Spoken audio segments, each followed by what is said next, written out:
The first thing my father saw was the soup running down my face. Not the man who had poured it over my head. Not the stunned silence that had swallowed the dining room. Not the way every fork had frozen halfway to every mouth in that polished Charleston restaurant. What he saw was me, 52 years old, standing there in a cream-colored blouse now stained with tomato bisque, drawing attention to the Reeves family table. And the first words out of his mouth were, "Abigail, sit down, you're embarrassing us." Even now, thinking back on that moment, I can still hear the soft clink of silverware, the low jazz humming from hidden speakers, the smell of fresh bread and basil hanging in the air. And I remember thinking something I never expected to think about my own father. He would rather see me humiliated than inconvenience a stranger. The man standing over me was named Derek Mercer. At the time I knew him only as one of my younger brother Caleb's business associates, the sort of man Charleston produced in steady supply these days. Expensive loafers, bright white teeth, hair too carefully messy to be accidental. The kind of man who mistook confidence for character. He was smiling when he dumped the soup over my head. "Look at her," he'd announced loudly enough for half the room to hear, too scared to fight back. A few people laughed. Not because it was funny. Because weak people often laugh when cruelty enters the room. They think it protects them from becoming the next target. I slowly reached for my napkin and dabbed at my face. Across the table, my younger brother Caleb smirked into his bourbon glass. Mother looked horrified, but not for me. For the scene. And Father? Father wouldn't even meet my eyes. I looked at him anyway. After all these years, some part of me still expected him to become the man I had needed when I was 16, or 22, or 35. A man who might say, "That's my daughter, show some respect." Instead, he leaned slightly toward me and whispered through clenched teeth, "Be quiet, don't make this worse." Something inside me became very still. Not broken. Not angry. Just still. The kind of stillness I'd learned years ago in places far more dangerous than this restaurant. The kind that comes just before action. I reached up, lifted the soup bowl from where Derek had dropped it crookedly against my shoulder, and placed it carefully on the table. Then I stood. Derek straightened a little surprised. He'd expected tears, maybe shouting, maybe some dramatic reaction he could mock later over drinks. Instead, I looked him directly in the eye and knocked the bowl onto the hardwood floor. It shattered. The crack echoed through the dining room like a gunshot. Then I said very calmly, "You've made a serious mistake." His smile faltered. "Only for a second." Then he laughed again. "Oh yeah, you gonna call your lawyer?" I held his gaze for another moment. "No," I said. Then I turned and walked out. No shouting. No threats. No explanations. Just silence. That unsettled him more than any outburst could have. I knew because I heard him call after me as I crossed the dining room. "Yeah, that's right, walk away." His voice cracked slightly on the last word. Outside, Charleston's evening air was warm and smelled faintly of salt drifting in from the harbor. I stood beneath the restaurant awning and let the humid breeze dry the soup on my skin. For a long moment, I simply breathed. People often imagine restraint as weakness. They imagine that if you do not strike back immediately, you are afraid. They have no understanding of what real discipline costs. At 52, I had spent more than half my life mastering that discipline. 28 years in naval service had taught me many things. How to endure pain without complaint. How to assess threats quickly. How to keep my voice steady when chaos pressed in from every side. How to wait. Waiting properly done is one of the most powerful acts a person can perform. A black sedan idled across the street. The driver stepped out the moment he saw me. "Commander Reeves?" "Evening, Harris." His eyes flicked to the soup staining my blouse. His jaw tightened. What happened? Nothing requiring intervention. He knew better than to press. He opened the rear door and I slid inside. As Charleston's old brick buildings drifted past the window, I thought about my father. About all the years he'd spent disappointed that his eldest child had not become what he considered respectable. He'd wanted country clubs, law school, marriage to some polished Charleston attorney. Not military service. Certainly not naval special warfare. The truth was neither he nor mother had ever understood what I actually did. Security clearances made detailed explanations impossible. So they had built their own assumptions. To them, I was still the difficult daughter who had run away to join the Navy. And Caleb, charming local visible Caleb, was success incarnate. I had long ago stopped trying to correct them. But tonight felt different. Because this time their silence had not merely disappointed me. It had revealed them. As the sedan turned toward the harbor district, my secure phone vibrated. One message. From Admiral Thomas Whitaker. Saw the incident, call me immediately. I stared at the screen for several seconds. Then I smiled. Not because I wanted revenge. Because Derek Mercer had no idea what kind of attention he had just attracted. And in exactly 1 week he was going to learn who Abigail Reeves really was. By the time I returned Admiral Whitaker's call, the city lights of Charleston had become scattered gold across the harbor water. Harris drove in silence as he always did, his attention fixed on the road. He had worked with me for nearly 4 years and understood that quiet was often more useful than conversation. The phone rang only once before Whitaker answered. Abigail. His voice carried that same steady authority I had first heard 23 years earlier, when he was Captain Whitaker, and I was a young lieutenant trying very hard not to look terrified during my first operational briefing. Sir. I take it you're all right. I'm fine. A pause. Then his tone sharpened. What happened tonight was unacceptable. I glanced through the tinted window at the familiar Charleston streets. Nothing had changed here. The old oak trees still draped their branches over the roads. The gas lanterns still glowed outside historic homes. The same families still traded the same polite smiles over the same old judgments. And somehow, all these years later, I still became 17 again whenever my father looked disappointed. It was a drunken fool trying to impress a room full of strangers, I said. That fool assaulted a senior naval special warfare commander in public. His words were matter of fact. Not emotional. Not angry. Simply true. I assume there's footage. The restaurant has already preserved security video. Of course they had. Charleston might be old-fashioned in manners, but every establishment worth its reputation had modern surveillance.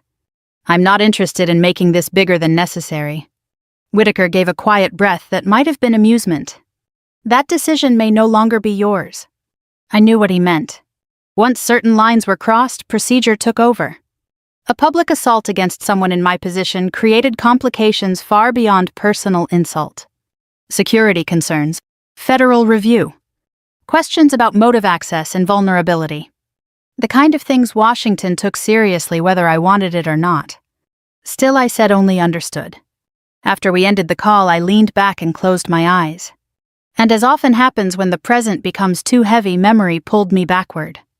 I was 18 again, standing in my parents' kitchen in our old brick house on Trad Street. My acceptance papers from Annapolis sat folded in my hands. Mother was crying softly at the sink. Father stood by the window staring out at the garden. You'll throw your life away, he said. Not loudly. That was never his way. Disappointment delivered softly can cut deeper than rage. I've made my decision. He turned, then his expression calm and distant. The Navy is for people who have no better options. That sentence stayed with me for years, not because it hurt, because it clarified everything. I understood in that moment that if I stayed in Charleston and built the life my father approved of, I would never know whether I had been capable of more. So I left. And I never looked back. Annapolis nearly broke me. The first year was a blur of exhaustion and failure, and learning that discipline matters more than talent. The men underestimated me immediately. A Southern girl with careful manners and good posture did not fit their assumptions of toughness. I let them underestimate me. That became a habit. Then BUD/S nearly killed me. People love talking about Navy SEAL training as though it's some kind of action movie spectacle. Mostly it's cold. Relentless, bone-deep cold. And fatigue so profound your mind starts inventing reasons to quit. The instructors never needed to scream much. Your own thoughts did that work for them. I survived because I discovered something simple. Pain always ends. But regret has no expiration date. When Hell Week was over, I weighed 11 pounds less and looked 10 years older. And for the first time in my life, I felt fully myself. Years passed. Assignments accumulated. Leadership came gradually. Then suddenly, Afghanistan. The Horn of Africa. Joint Operations too classified to discuss even now. Promotions. Responsibility. Losses I still carry. Eventually command. Eventually Washington. Eventually the kind of clearance that meant even my own family could know almost nothing about what I actually did. So when Mother asked what I was working on, I would say administrative operations. When Father asked if I was ever planning to settle down and do something stable, I would smile and say, I'm exactly where I should be. He always took that as evasion. Perhaps it was. But some truths are too large for ordinary conversation. And some people are unwilling to hear them anyway. The car slowed as we entered the private drive to the harbor residence the Navy maintained for my Charleston visits. As Harris opened my door, he hesitated. Ma'am, permission to speak freely.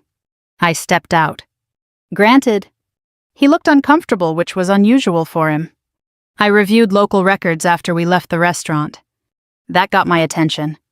And that man, Derek Mercer. He's tied to an active financial inquiry involving Charleston redevelopment contracts. I studied him.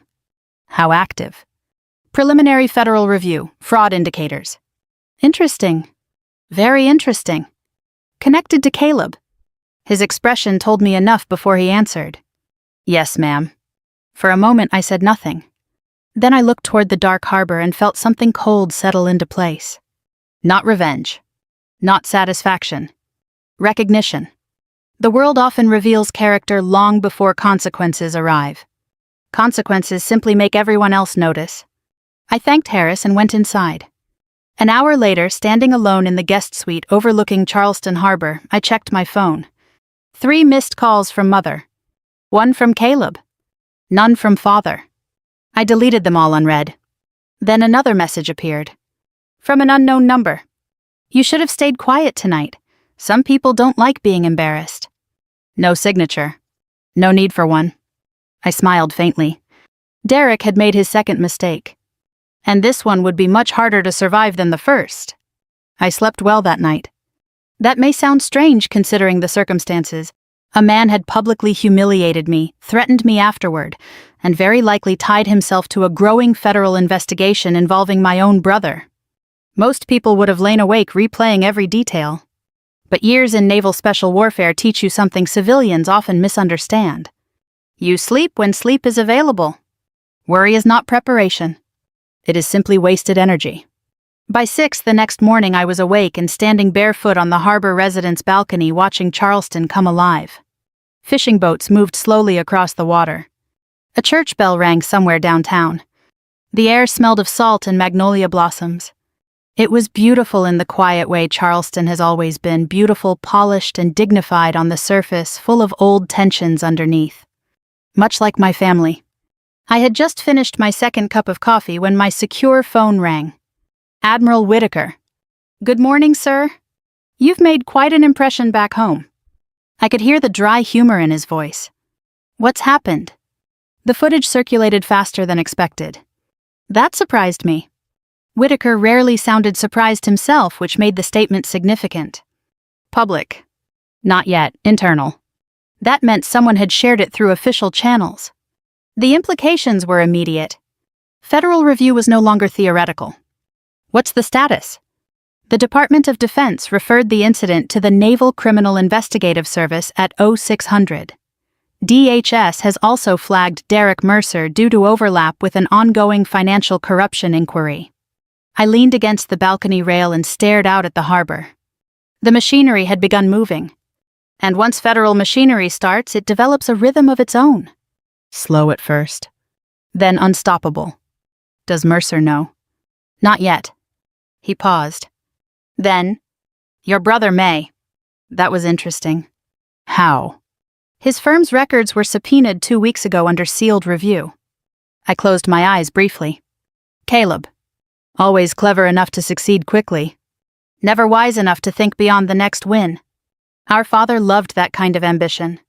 He used to say Caleb had killer instinct, as though decency were some kind of professional handicap. Anything further required from me. No, continue as scheduled. That meant exactly what it sounded like. Remain visible. Attend the Veterans Legacy Gala in 1 week as planned. Maintain routine. Let events unfold. I understood. And because I understood, I asked no further questions. After the call ended, I dressed simply white blouse, navy slacks, low heels, and drove myself downtown. Sometimes before difficult things, I like to move through ordinary life. It reminds me what all the larger battles are supposedly protecting. Charleston was busy that morning. Tourists wandered Market Street carrying iced coffees and maps. Shopkeepers swept sidewalks.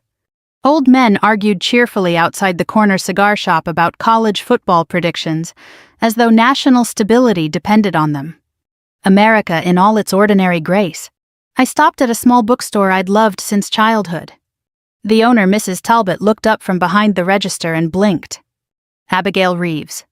Her smile spread instantly. Well, I'll be. I smiled back. She must have been nearly 80 now, though she carried herself with the same brisk energy I remembered from childhood visits. Good morning, Mrs. Talbot. She stepped around the counter and hugged me warmly. You're home.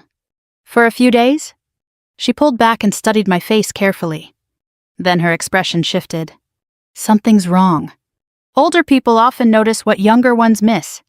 Life sharpens that skill. It's manageable. She gave me the look only Southern women of a certain generation can produce, the one that communicates both affection and command. Sit. So I sat. And for the next 20 minutes she poured tea and reminded me of things I had forgotten. Like the summer I spent reading every naval history book in her shop because Father had grounded me after I announced my plans for Annapolis. Like how she had quietly slipped biographies of Admiral Grace Hopper and Rear Admiral Michelle Howard into my stack because she thought I needed examples, like how she had told me at 17. The world will always be threatened by a competent woman who does not require permission. I laughed softly, remembering it. Then she reached across the little cafe table and squeezed my hand. Your father still doesn't understand what he raised, does he? Number. Well, she said, her eyes brightening with familiar steel, he's overdue. By noon, my phone was vibrating constantly. Mother had called 6 times. Caleb twice. 1 voicemail from Father. I listened to his message while sitting in my car beneath a live oak dripping Spanish moss. His voice sounded controlled. Too controlled. Abigail, there appears to be some misunderstanding involving Caleb's firm and federal auditors. Caleb believes this may somehow connect to your incident last night. Call me immediately. Not concern for me. Concern for Caleb. Even now. I deleted the voicemail. Then another call came. This time from NCIS Special Agent Marcus Bell. I answered. Commander Reeves. Ma'am, I'm required to inform you that Mr. Mercer contacted several local associates this morning, attempting to obtain your classified service record. I went still. That changed things. Was he successful? No, ma'am. Good. Bell hesitated. Then, he also told one contact he planned to confront you publicly at the Veterans Legacy Gala. I smiled. Not because the threat amused me. Because Derek Mercer was still making mistakes, and he had no idea how expensive each one was becoming. Thank you, Agent Bell. After we ended the call, I sat quietly for several minutes. Then I looked toward Charleston Harbor again and thought, some storms announce themselves with thunder. Others arrive beneath clear skies. Derek Mercer still believed he was hunting prey. In exactly 6 days he would learn he had stepped into a battlefield he could not even see. And by then it would already be too late. The Veterans Legacy Gala had been a Charleston institution for nearly 40 years. My father used to donate every year. Not because he cared particularly deeply about veterans, but because attendance placed the Reeves name exactly where Charleston society believed it belonged, near polished silver expensive bourbon and people who measured human worth by lineage and seating arrangements. As a child, I had attended several of those dinners. I remembered chandeliers throwing warm light across white tablecloths, elderly men telling stories about Korea and Vietnam, women in elegant dresses speaking softly about duty and sacrifice. Back then, I thought patriotism looked like pressed tuxedos and crystal glasses. Later, I learned it usually looked like exhaustion grit and people quietly carrying burdens no one else would ever fully understand. That Saturday evening, I arrived through the side entrance reserved for official guests. I wore full navy dress whites. Not because I wanted to impress anyone. Because protocol required it. The uniform fit as naturally as my own skin after so many years. The gold shoulder boards, ribbons, and command insignia carried weight but not vanity. Each one represented responsibility. Each one remembered people who had paid more for service than I ever had. As I adjusted my cuffs in the preparation room, Admiral Whitaker entered. At 73, he still moved like a man accustomed to command. His silver hair was immaculate, his bearing straight enough to embarrass officers half his age. He looked me over and gave a small nod. Still impossible to intimidate, I see. I smiled. Years of practice, sir. He stepped closer, lowering his voice. NCIS made their arrests this afternoon. That stopped me. Arrests. 3 executives tied to Mercer Development, fraud, embezzlement, procurement violations. I processed that quickly. And Derek? Not yet. Whitaker's expression hardened. He insisted on attending tonight despite legal counsel advising otherwise. Of course he had. Men like Derek often confuse denial with strategy. He likely believed his usual charm would smooth everything over. He had no idea federal investigators were already seated inside. Caleb. Not charged. Yet. That single word hung between us unspoken. Whitaker studied me carefully. You understand what happens tonight changes your family permanently. I know. Any regrets? I thought of Father looking away as soup ran down my face. Of Mother's anxious silence. Of Caleb's smirk. And strangely, I felt no anger. Only sadness for all the years we might have spent differently. No regrets, I said. Whitaker nodded once. Then let's proceed. The ballroom was already full when we entered. Charleston's best and oldest money glittered beneath the chandeliers. Soft conversation filled the room. A string quartet played near the stage. And then I saw my family. Mother sat stiffly at table 12, her pearl necklace catching the light. Father wore his usual black tuxedo posture, immaculate expression, composed. Caleb leaned back comfortably, drink in hand, talking to Derek Mercer. Derek looked very pleased with himself. He was laughing. Then the announcer's voice filled the room. Ladies and gentlemen, please rise to welcome this year's Distinguished National Service honoree. The room quieted. I stepped forward beside Admiral Whitaker. The announcer continued. Recipient of the Silver Star Bronze Star with Valor and Current Strategic Operations, Commander for Naval Special Warfare. A murmur spread instantly. People began standing. Then came the final words. Commander Abigail Reeves. The room erupted into applause. Not polite applause. Real applause. The kind born of genuine respect. Every eye turned toward me. And across that vast ballroom I saw my father's face lose all color. Mother's hand flew to her mouth. Caleb's drink froze halfway to his lips. And Derek looked as though someone had driven ice through his spine. His mouth actually fell open. I walked calmly toward the stage as senior officers rose and saluted. I returned each salute. No triumph. No performance. Simply acknowledgement. When I reached the podium, the applause slowly faded. I delivered the prepared remarks. Briefly. About service. About sacrifice. About the quiet strength of military families. About the debt we owe to those who carried impossible burdens without complaint. Then I stepped back. The audience rose again. And this time I saw my father standing too. Not because etiquette demanded it. Because his knees had nearly given way. After the ceremony, the room buzzed with astonishment. People approached from every direction. Old Charleston families who had barely acknowledged me for years now spoke with admiration. Retired officers offered handshakes. Younger service members introduced themselves with obvious pride. And through all of it, Derek stood frozen beside Caleb's table. Waiting. Finally, I walked toward them. Father rose first. His mouth opened, but no words came. Mother looked close to tears. Caleb's confidence had vanished entirely. And Derek was pale, sweating visibly. When I stopped before him, he swallowed hard. Commander, I didn't know. His voice shook. I looked at him steadily. No, I said, you didn't. He tried again.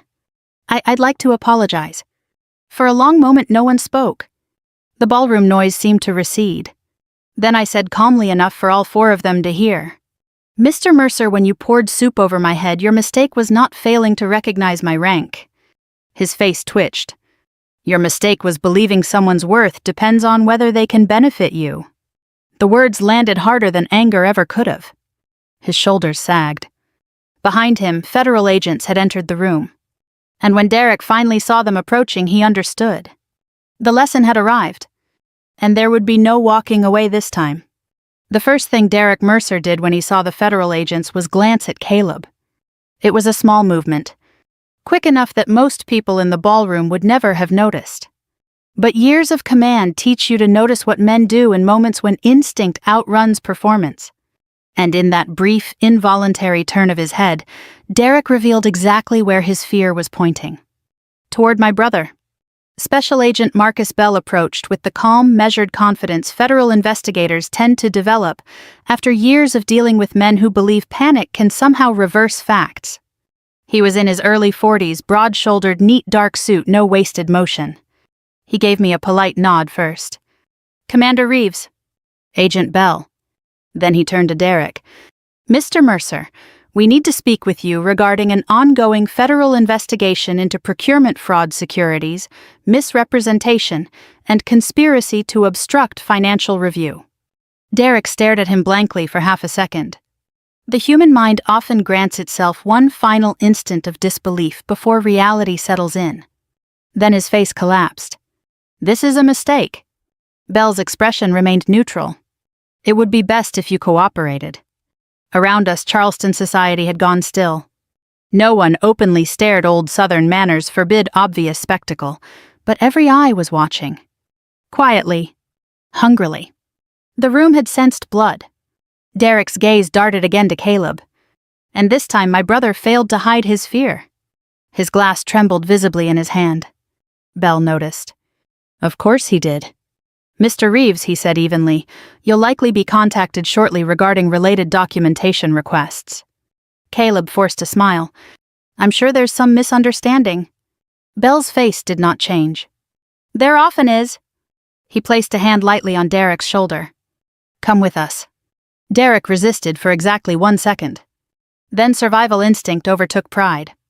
As the agents escorted him across the ballroom, conversation slowly resumed in cautious murmurs. But no one returned to normal. The air had changed. Truth does that to a room. It alters the pressure. When the doors closed behind Derek and the agents, my mother exhaled sharply as though she had been holding her breath for hours. Father remained standing, staring at me with an expression I had never seen before. Not disappointment. Not judgment. Recognition. As though he were seeing his daughter for the first time. Caleb recovered first. He always had quick instincts when self-preservation was involved. He stepped toward me, lowering his voice. "Abigail, we need to talk privately." I regarded him for a moment, then nodded. We moved to a smaller side terrace overlooking the harbor. Charleston's humid night wrapped around us, warm and heavy. Inside, muted music drifted through the glass doors. For several seconds, Caleb said nothing. He was recalculating. That was his gift. And his curse. Finally, he turned to me, all polished concern. "You could help fix this." I almost smiled. There it was. Not apology. Not accountability. Strategy. How? "You clearly have influence here, connections. If this investigation escalated because of what happened at dinner..." He hesitated, choosing his words carefully. "Surely you could clarify things. Explain Derek was drunk, that no offense was intended." I studied my younger brother. At 48, Caleb had our father's careful features softened by easier living. He had always been handsome in the way Charleston rewarded clean-cut, practiced ease, expensive confidence. People trusted him quickly. He had spent his life learning how to turn that trust into opportunity. And standing there beneath the terrace lights, asking me to save him from consequences he likely deserved, he looked suddenly very young. Almost frightened. "Did you know?" I asked. His eyes flickered. There it was again. The smallest betrayal. "Yes," he said quietly. "At first it seemed minor. Accounting shortcuts. Everyone does it. Then it got bigger." The honesty surprised me. Fear had finally stripped him down to something real. Why continue? He gave a humorless laugh. You know, Father. Yes. I did. Success had always been the family religion, and Caleb had been its chosen disciple. He needed to win, Caleb said, and eventually so did I. For the first time that evening, I felt true sorrow. Not for what Caleb had done, for how long he had mistaken approval for love. He looked at me desperately. Please, Abby. He hadn't called me that since childhood. Just tell them it was all exaggerated, that Mercer misunderstood who you were. I shook my head. Caleb, my rank does not protect me from consequences when I fail in duty. His face tightened. What does that have to do with this? Everything. I stepped closer, keeping my voice calm. If discipline applies only when convenient, it is not discipline at all. It is theater. He looked away. And suddenly I saw it, the exhaustion beneath his polished surface. Years spent performing success for a father whose approval could never truly be earned. Years of compromise disguised as ambition.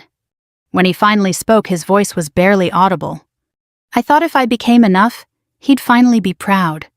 The words settled heavily between us. Because I understood them. I had built entire decades around that same impossible hope. And perhaps that was the saddest truth of all. Caleb and I had spent our lives chasing the same ghost in different ways. I placed a hand briefly on his shoulder. You cannot build a worthy life on borrowed admiration. His eyes filled unexpectedly. Then he nodded once. A small broken gesture. Inside the ballroom, applause suddenly erupted for some new announcement.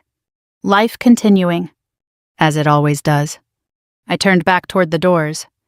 Behind me, Caleb remained motionless, staring out at the harbor, and perhaps for the first time in his life seeing clearly.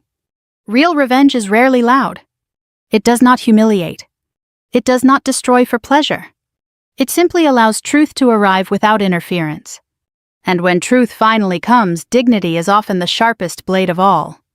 I did not hear from my father for 3 days. That in itself was unusual.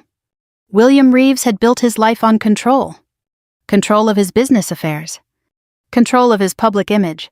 Control of his home, his family, his expectations. Silence was not his preferred weapon. Correction was. Disappointment was. Measured disapproval delivered with such polished restraint that you often thanked him for it before realizing you had been wounded. As a child, I had spent years studying his moods the way sailors study weather, carefully, instinctively, always preparing for change. And so his silence unsettled me. Not because I feared it. Because I recognized what it usually meant. He was thinking. Really thinking.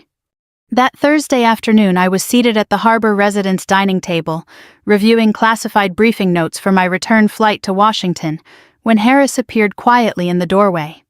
Ma'am. I looked up. Your father is here. For a moment, neither of us moved. Then I closed the folder. Thank you, show him in. Harris nodded once and disappeared. A few seconds later, my father entered. He looked older than he had just 4 nights earlier. Not dramatically so. Age rarely announces itself in grand gestures. It reveals itself in subtler ways, the deeper line at the mouth, the slower rise from a chair, the heaviness around the eyes. He was wearing a navy sport coat and pressed khakis, his usual Charleston uniform of careful respectability. But his posture had changed. The certainty was gone. For the first time in my life, he looked unsure of himself. Abigail. His voice was steady.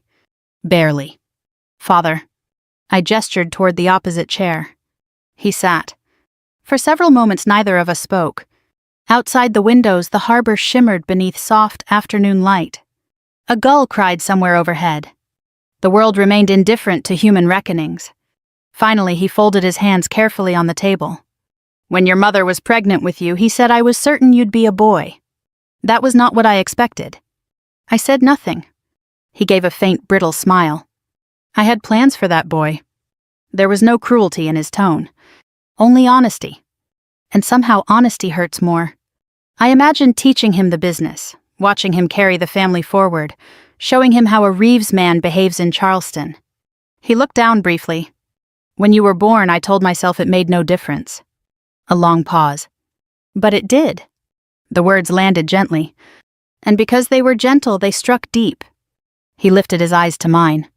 You were bright, strong-willed, independent from the beginning, and instead of admiring those things—" His voice roughened. I resented them. I felt something tighten painfully in my chest. Not anger. Grief. For all the years lost to truths left unsaid. He continued quietly. Then Caleb was born, and he fit every expectation I understood. Easygoing, charming, eager to please. He gave a small broken laugh. So I convinced myself that was what strength looked like. Outside, a breeze stirred the harbor grass. Inside, my father's carefully ordered world was coming apart one sentence at a time. When you chose Annapolis, I was furious. I know. He nodded. No, you knew I was angry. You didn't know why. He drew a slow breath. I was afraid. That stopped me. He met my eyes directly now. Because the moment you left, I understood something I could not bear to admit. His voice dropped to almost a whisper. You had become braver than I had ever been. For several seconds I could not speak. The words struck somewhere deep and ancient inside me, the part of every daughter that waits however foolishly to hear her father finally tell the truth. He looked suddenly exhausted. I spent years pretending your life was lesser because admitting otherwise would mean confronting my own failures. A silence settled between us. Heavy. Necessary. Then, to my complete astonishment, my father's face crumpled. William Reeves did not cry. Not at his own father's funeral. Not when Mother nearly died during surgery 15 years earlier. Not when his business nearly collapsed in the recession. And yet now, sitting across from his daughter in the late afternoon light, tears spilled quietly down his face. I was proud of you, he said hoarsely.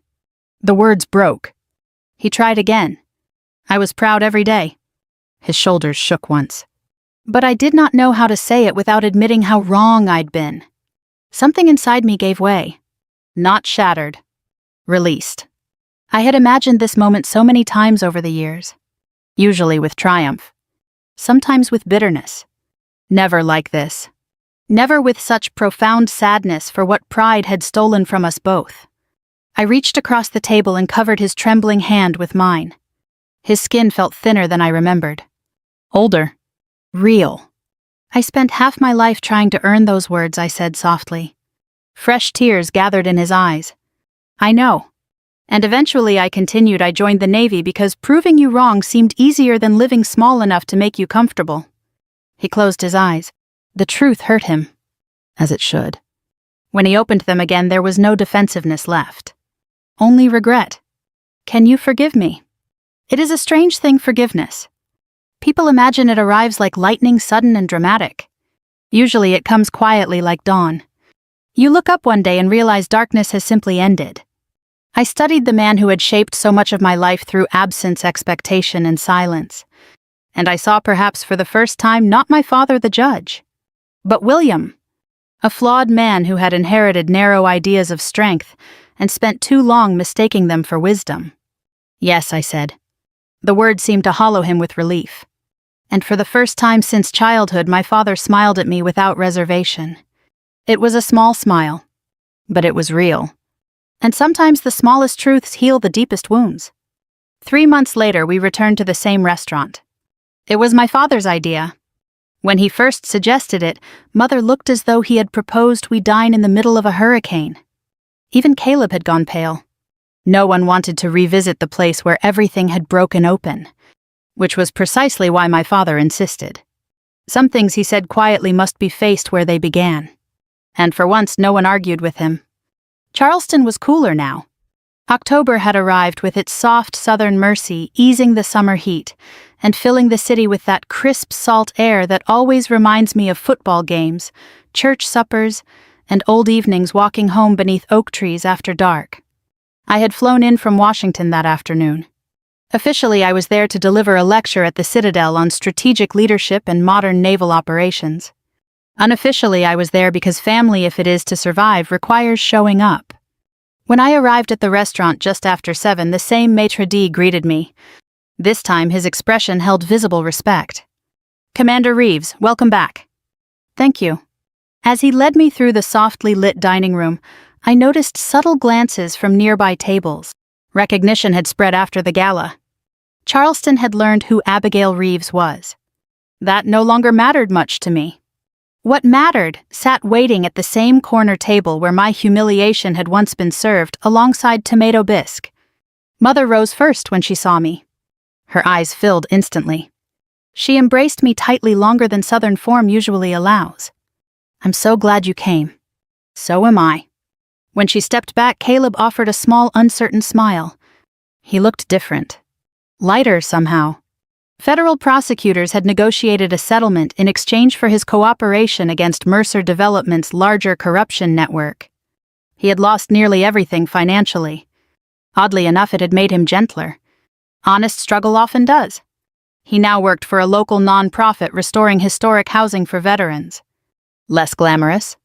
Far more real. "Good to see you, Abby." "You too." Then I turned to my father. And for a moment neither of us moved. He was dressed simply in a charcoal blazer. No performance, no social armor. Just William Reeves. Slowly he stood. Then awkwardly but with absolute sincerity he raised his right hand in salute. It was not regulation perfect. His elbow was too low. His fingers slightly off alignment. Years ago I might have corrected him automatically. Instead I felt my throat tighten. Because what mattered was not precision. It was meaning. This man who had once considered my service an embarrassment was honoring it the best way he knew how. And so I returned the salute. Perfectly. For one breathless second we simply stood there. Father and daughter. At last seeing each other clearly. Then his composure cracked. His eyes shone. And he laughed softly through the emotion. "Well," he said, lowering his hand, "I imagine yours looked better." I smiled. Years of practice. The others laughed too. And just like that, something old and wounded finally loosened its grip on all of us. Dinner was simple. Steak for Caleb. Sea bass for Mother. My father ordered soup, which made us all pause for half a second before he looked at me and said, "Well, I'm certainly not throwing it." The table erupted in genuine laughter. Even mine. Especially mine.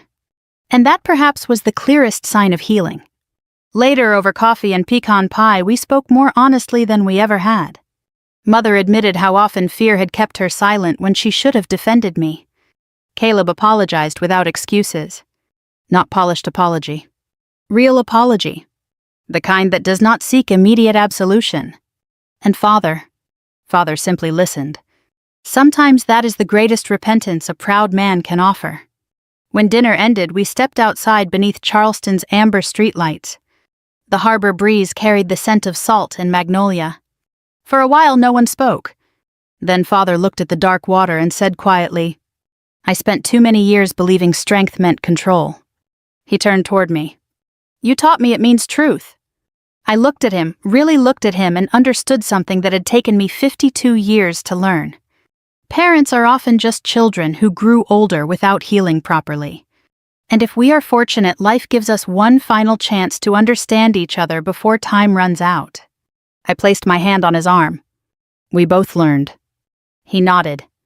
And that was enough. As I boarded my flight back to Washington the next morning, I thought about Derek Mercer. He had accepted a plea deal and was serving probation while completing mandatory veterans service outreach under court supervision. According to Caleb, the work was changing him. I hoped that was true. Because justice without growth is only punishment. And punishment alone teaches very little. If there is anything this story is worth remembering, perhaps it is this. People will often mistake silence for weakness. They will underestimate dignity because it does not shout. They will assume restraint means surrender. Let them. Truth does not need noise to prove itself. It only requires time. And when truth finally arrives, it speaks clearly enough for everyone willing to listen. If this story stirred something in your own heart, if it reminded you of someone who deserves forgiveness, or perhaps someone from whom forgiveness must still be asked, I hope you'll reflect on that tonight. And if these stories mean something to you, share them with someone who might need the reminder that grace is not weakness, and truth always finds its voice. Thank you for listening. And if you'd like to hear more stories like this, you know where to find us.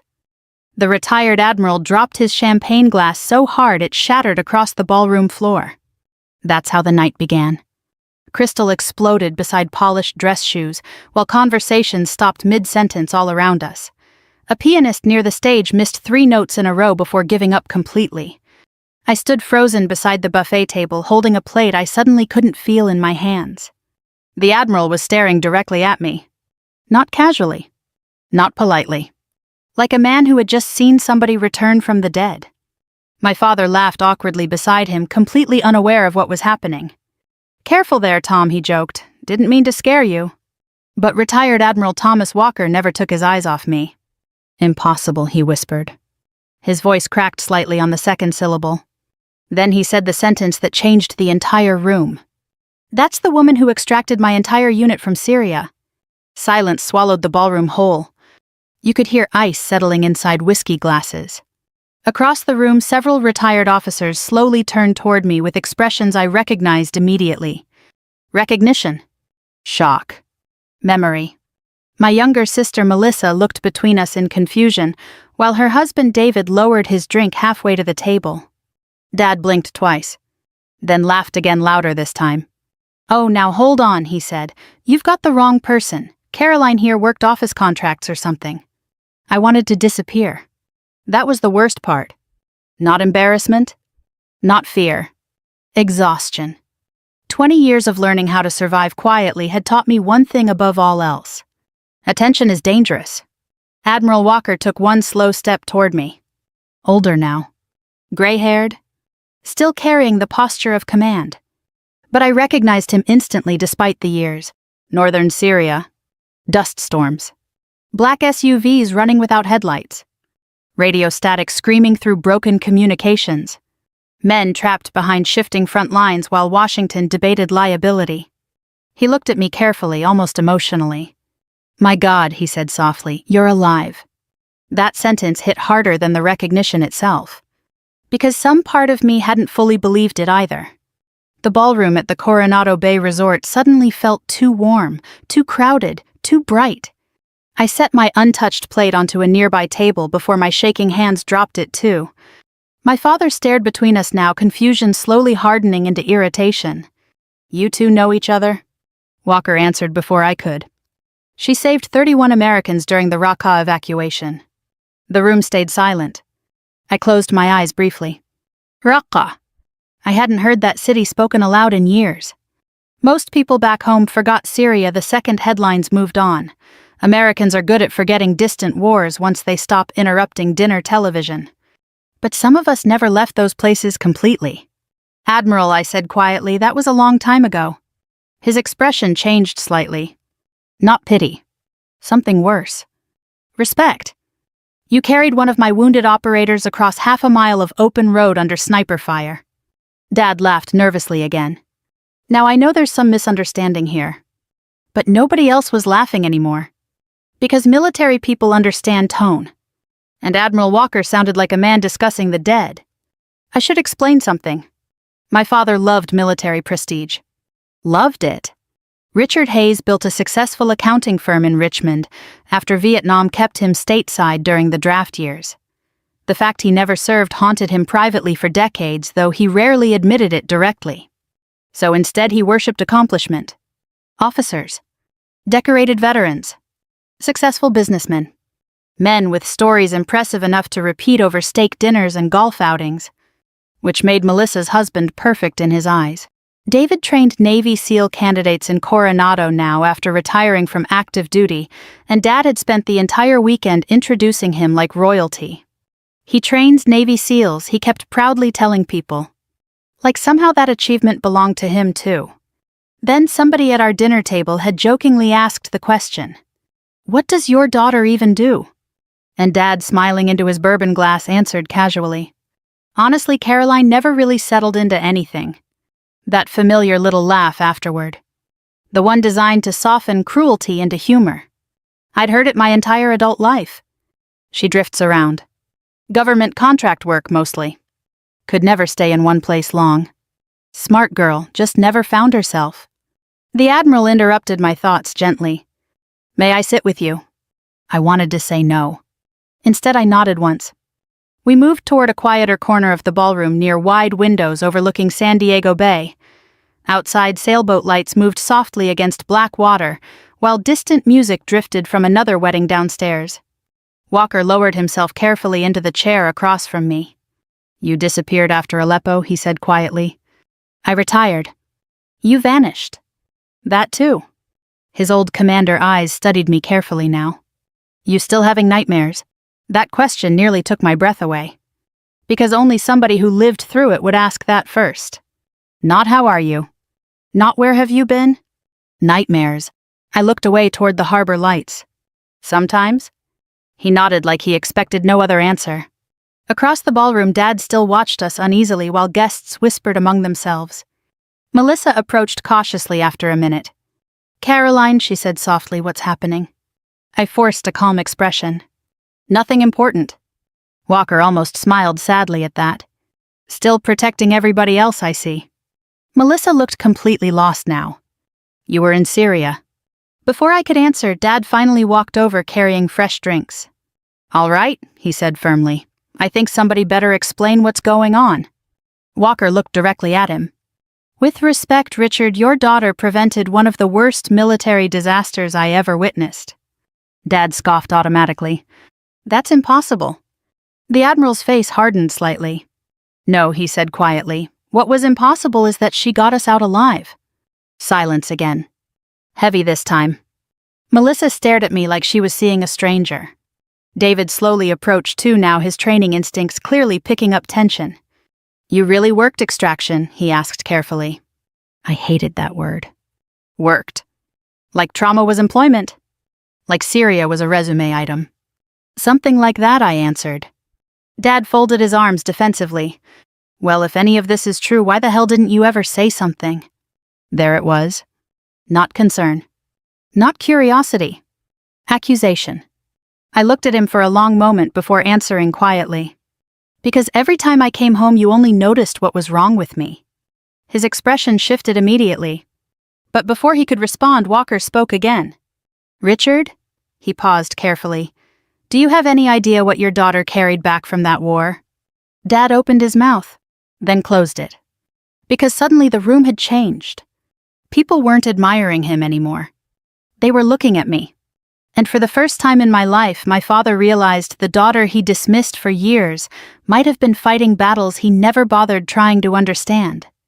Outside the ballroom windows, dark water rolled softly through San Diego Bay, while old memories began rising inside me like ghosts refusing to stay buried.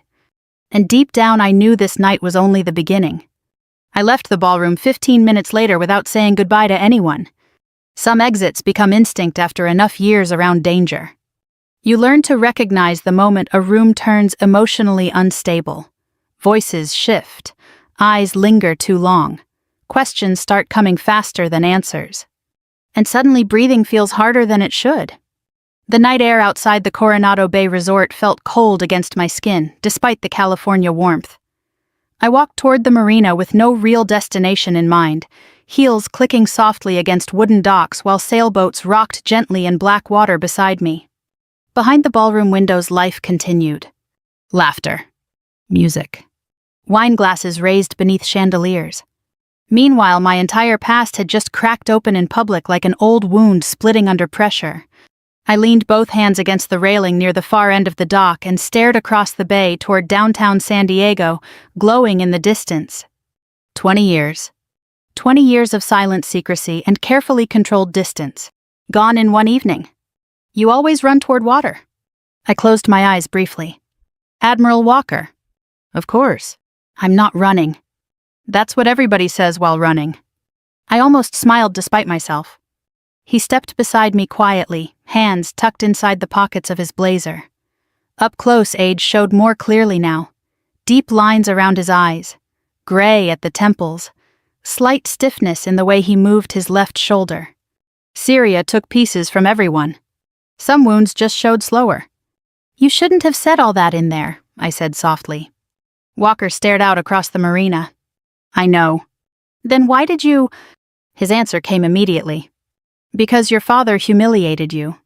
That surprised me enough to actually look at him. Walker sighed heavily. Caroline. I sat in command rooms watching politicians debate whether my men were worth the risk. His voice lowered slightly. I'm too old now to stay quiet while decent people get treated like they're disposable. The word hit harder than he intended. Disposable. That's exactly how many of us felt coming home. Useful overseas. Uncomfortable back here. A yacht horn echoed somewhere across the harbor. Walker glanced at me carefully. You really disappeared after Syria. I tried. You stopped answering everyone. I wasn't in good shape. That was the cleanest version of the truth. The real version looked uglier. Panic attacks in grocery stores. Sleeping with lights on. 3 failed relationships because I startled awake swinging at shadows. Changing jobs every year because sitting inside ordinary offices felt unbearable after watching entire cities collapse into violence. Walker nodded slowly like he understood anyway. You know, he said quietly, my wife used to ask about you. I frowned slightly. Why? She said nobody risks themselves that many times unless they're carrying something broken already. That sentence landed deep because it was probably true. The marina stayed quiet around us, except for ropes creaking against docks in the wind. Finally, Walker spoke again. Do they really not know? Number. Nothing. I gave a tired shrug. My family thinks I did administrative consulting. He stared at me in disbelief. You coordinated covert extractions through active combat zones. I also missed Christmas 6 years straight and got divorced twice. I looked back toward the ballroom windows. People tend to focus on what affects them personally. Walker fell silent after that. Older people understand silence better than younger ones. They don't rush to fill every empty space with noise. After a minute, he asked softly, Do you ever talk about Syria with anyone? Number. Therapist. Briefly. Friends. I laughed once under my breath. Most people stop calling after you cancel enough dinners. That seemed to genuinely pain him. You saved a lot of lives, and lost others. There it was. The real thing underneath everything else. Survivor's guilt. The permanent roommate nobody sees. Walker rubbed a hand slowly across his jaw. You remember Sergeant Miller? I stiffened immediately. Yes. His daughter just graduated nursing school. I looked away fast toward the water. Sergeant Ben Miller. 41 years old. Minnesota National Guard attached to Special Operations support during the Syria evacuation. Funny. Loved old country music. Carried photos of twin daughters inside his vest. Dead 37 feet away from me after mortar fire hit our convoy route outside Raqqa. Walker's voice softened. You blamed yourself for that. I changed the route. You changed it because the original road was compromised. He still died. The Admiral looked at me carefully. That's war. No, I answered quietly. That's leadership. We stood there silently afterward while cold wind moved through the marina. Eventually, footsteps approached behind us. Dad. Even before turning around, I knew by the rhythm alone. Richard Hayes always walked like a man late for a meeting. He stopped several feet away awkwardly. I figured you might be out here. Neither Walker nor I answered immediately. Dad looked uncomfortable standing on the dock in his expensive blazer and polished loafers, like somebody accidentally dropped him into another life entirely. Finally, he cleared his throat. Mind if I talk to my daughter? Walker glanced toward me. I nodded once. The Admiral squeezed my shoulder gently before walking back toward the resort alone. Dad watched him leave. Then exhaled slowly. Well, he muttered, this has been one hell of an evening. I stayed quiet. He leaned beside me against the railing. You could have told us. There it was again. Not what happened to you. Not, are you okay? You could have told us. I stared at dark water moving beneath the dock. Would it have mattered? His face tightened. Of course it would have mattered. You sure about that? Dad rubbed his forehead tiredly. Caroline, don't do this. Do what? Turn this into an attack. I laughed softly at that. Because to him, honesty always sounded like attack. You spent years introducing Melissa like she was proof you succeeded as a father. My voice stayed calm. Then you introduced me like an apology. That's not fair. No, I finally looked directly at him. Tonight was the first time I've ever seen you curious about my life. He opened his mouth immediately. then stopped. Because he knew I was right. Wind moved across the marina carrying distant music from the ballroom. Dad stared down at the water for a long time before speaking again. When you came home from overseas, his voice slowed carefully, you changed. I almost smiled sadly. That was the understatement of the century. You became cold, he continued quietly, distant, angry all the time. I was traumatized. The word hit him visibly. Traumatized. Not dramatic. Not unstable. Traumatized. Dad swallowed hard. I didn't know. No, I agreed softly. You didn't ask. Silence stretched painfully between us. Then very quietly he asked the question that should have come years earlier. What happened to you over there? I closed my eyes. And just like that, Syria came flooding back again. Dust. Gunfire. Smoke rolling through shattered streets. Children crying beneath concrete buildings with no roofs left. And 31 trapped Americans waiting in darkness while radio communications slowly died one by one. I opened my eyes toward the black California water. A lot, I whispered. For the first time in my adult life, my father stood beside me without trying to correct, criticize, or compare me to someone else. And somehow that hurt worse than every insult combined. Syria smelled like burning plastic and diesel fuel. That's the first thing I remember now. Not politics. Not missions. Not patriotism. Smell. Funny what the brain saves after trauma. A cheap air freshener in a taxi can drag me backward 15 years before I even realize what's happening. Smoke from a roadside grill, hot engine oil, fireworks after dark. Suddenly I'm not in California anymore.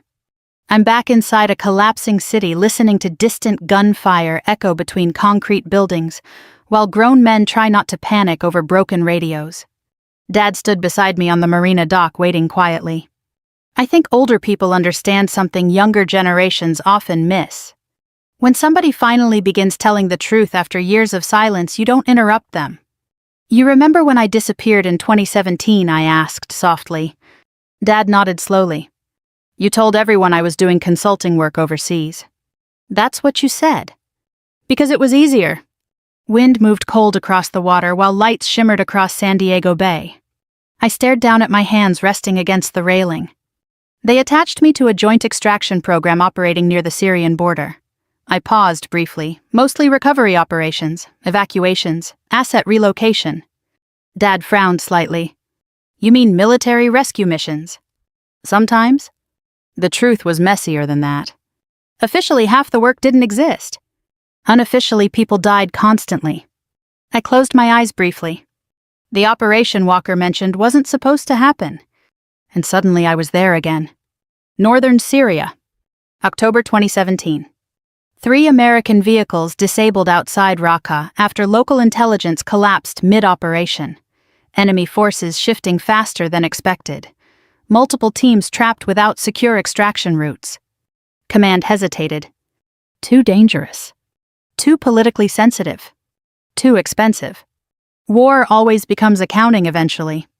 Walker's unit spent 14 hours pinned inside an abandoned textile warehouse, while drone surveillance failed repeatedly due to weather conditions and electronic interference. No reliable exit. No air support. No guarantees. Dad listened silently now, expression tightening more every minute. We had local contacts still operating smuggling corridors near the Turkish border. I continued quietly. Old civilian routes, some were still usable. You organized the rescue. I organized transportation. That sounded smaller. Safer. Less personal. But Dad looked at me carefully. That admiral said you carried wounded soldiers. I swallowed slowly. Because once memories start moving, they don't stop politely. One of Walker's operators took sniper fire crossing a street near the industrial district. Femoral artery damage. Losing blood fast. Vehicles couldn't reach him because the road was exposed. So I went myself. Not bravery. Necessity. People misunderstand that all the time. Most acts labeled heroic happen because somebody runs out of alternatives. I got him into a transport van, I said softly. That's all. Dad stared at me in disbelief. You make it sound ordinary. Nothing felt ordinary anymore after enough years around death. A ferry horn echoed across the harbor while music drifted faintly from the ballroom behind us. Finally, Dad asked quietly, "How many times were you over there?" I laughed once without humor. "Too many." His face looked older under the dock lights now. Not physically. Emotionally. Like invisible pieces of his understanding were rearranging themselves painfully. "You were gone all the time," he murmured. "I know. You'd come home for holidays and barely speak to anybody." I looked out toward the black water. Because my nervous system was still overseas. That sentence seemed to genuinely confuse him. So I explained, "You don't come back from places like that overnight." I searched for words he might understand. "Your body keeps waiting for danger long after danger's gone." He stayed quiet. I continued anyway. Crowded restaurants felt unsafe. Loud noises triggered adrenaline. I couldn't sleep properly. My throat tightened slightly. Sometimes I'd wake up convinced somebody was breaking into the house. Dad rubbed one hand slowly across his mouth, and we thought he stopped himself. "What?" He looked ashamed suddenly. "We thought maybe you were drinking too much." That hurt less than it should have. Because honestly, plenty of operators did. Some still do. People numb pain however they can. "I know what you thought," I answered gently. For several long moments, neither of us spoke. Then Dad asked the question buried beneath everything else. "Why didn't you trust us enough to tell us?" I stared at the water carefully before answering. "Because every time I tried acting normal around the family, I failed." The words came easier now. Not because they stopped hurting. Because exhaustion finally outweighed fear. "You remember Melissa's Christmas party in 2018? Dad nodded slowly. "You snapped at Uncle Gary." He grabbed me from behind unexpectedly. I swallowed. I nearly broke his wrist before I realized where I was. Dad's eyes widened slightly. "I thought you were overreacting." "I was having flashbacks." Silence. Heavy silence. I didn't understand what was happening to me yet, I admitted quietly. I just knew I couldn't relax anymore. That was the ugliest truth about trauma.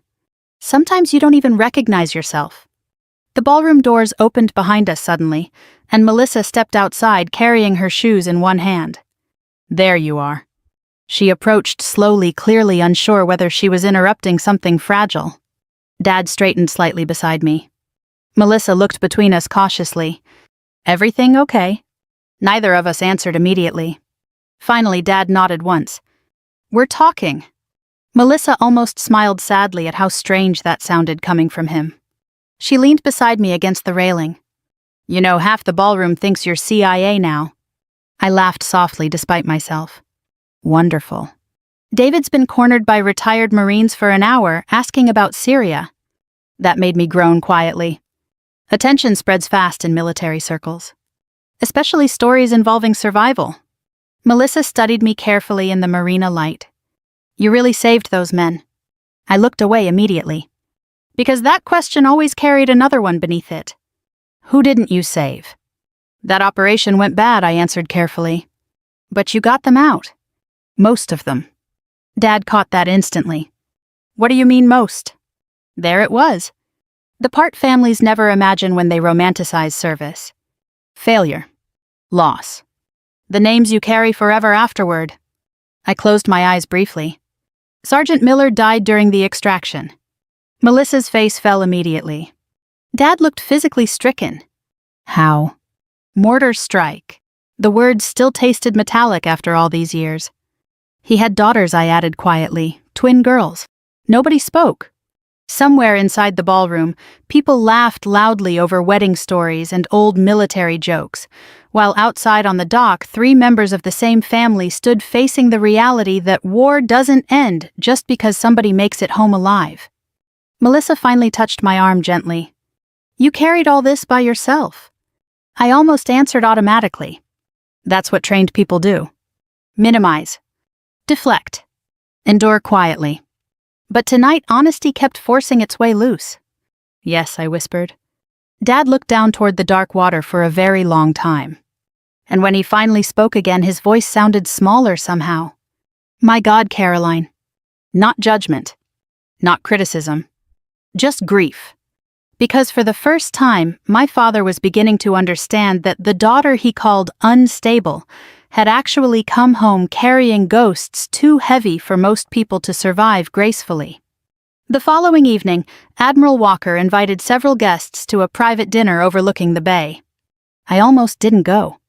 Honestly, after the scene at the gala, disappearing back to Virginia sounded a whole lot easier than sitting through another room full of military stories and awkward attention. But Melissa knocked on my hotel door around 6 carrying 2 coffees and wearing the same expression she used to have when we were girls, trying to convince Dad not to cancel summer vacations after bad weeks at work. "Please come," she said softly. "People aren't talking about you like gossip anymore." "That's supposed to help." She smiled sadly. "They're talking about you with respect." That word still made me uncomfortable. Respect can become another kind of distance. Still I went. The dinner took place at a quiet seafood restaurant tucked along the marina in Coronado.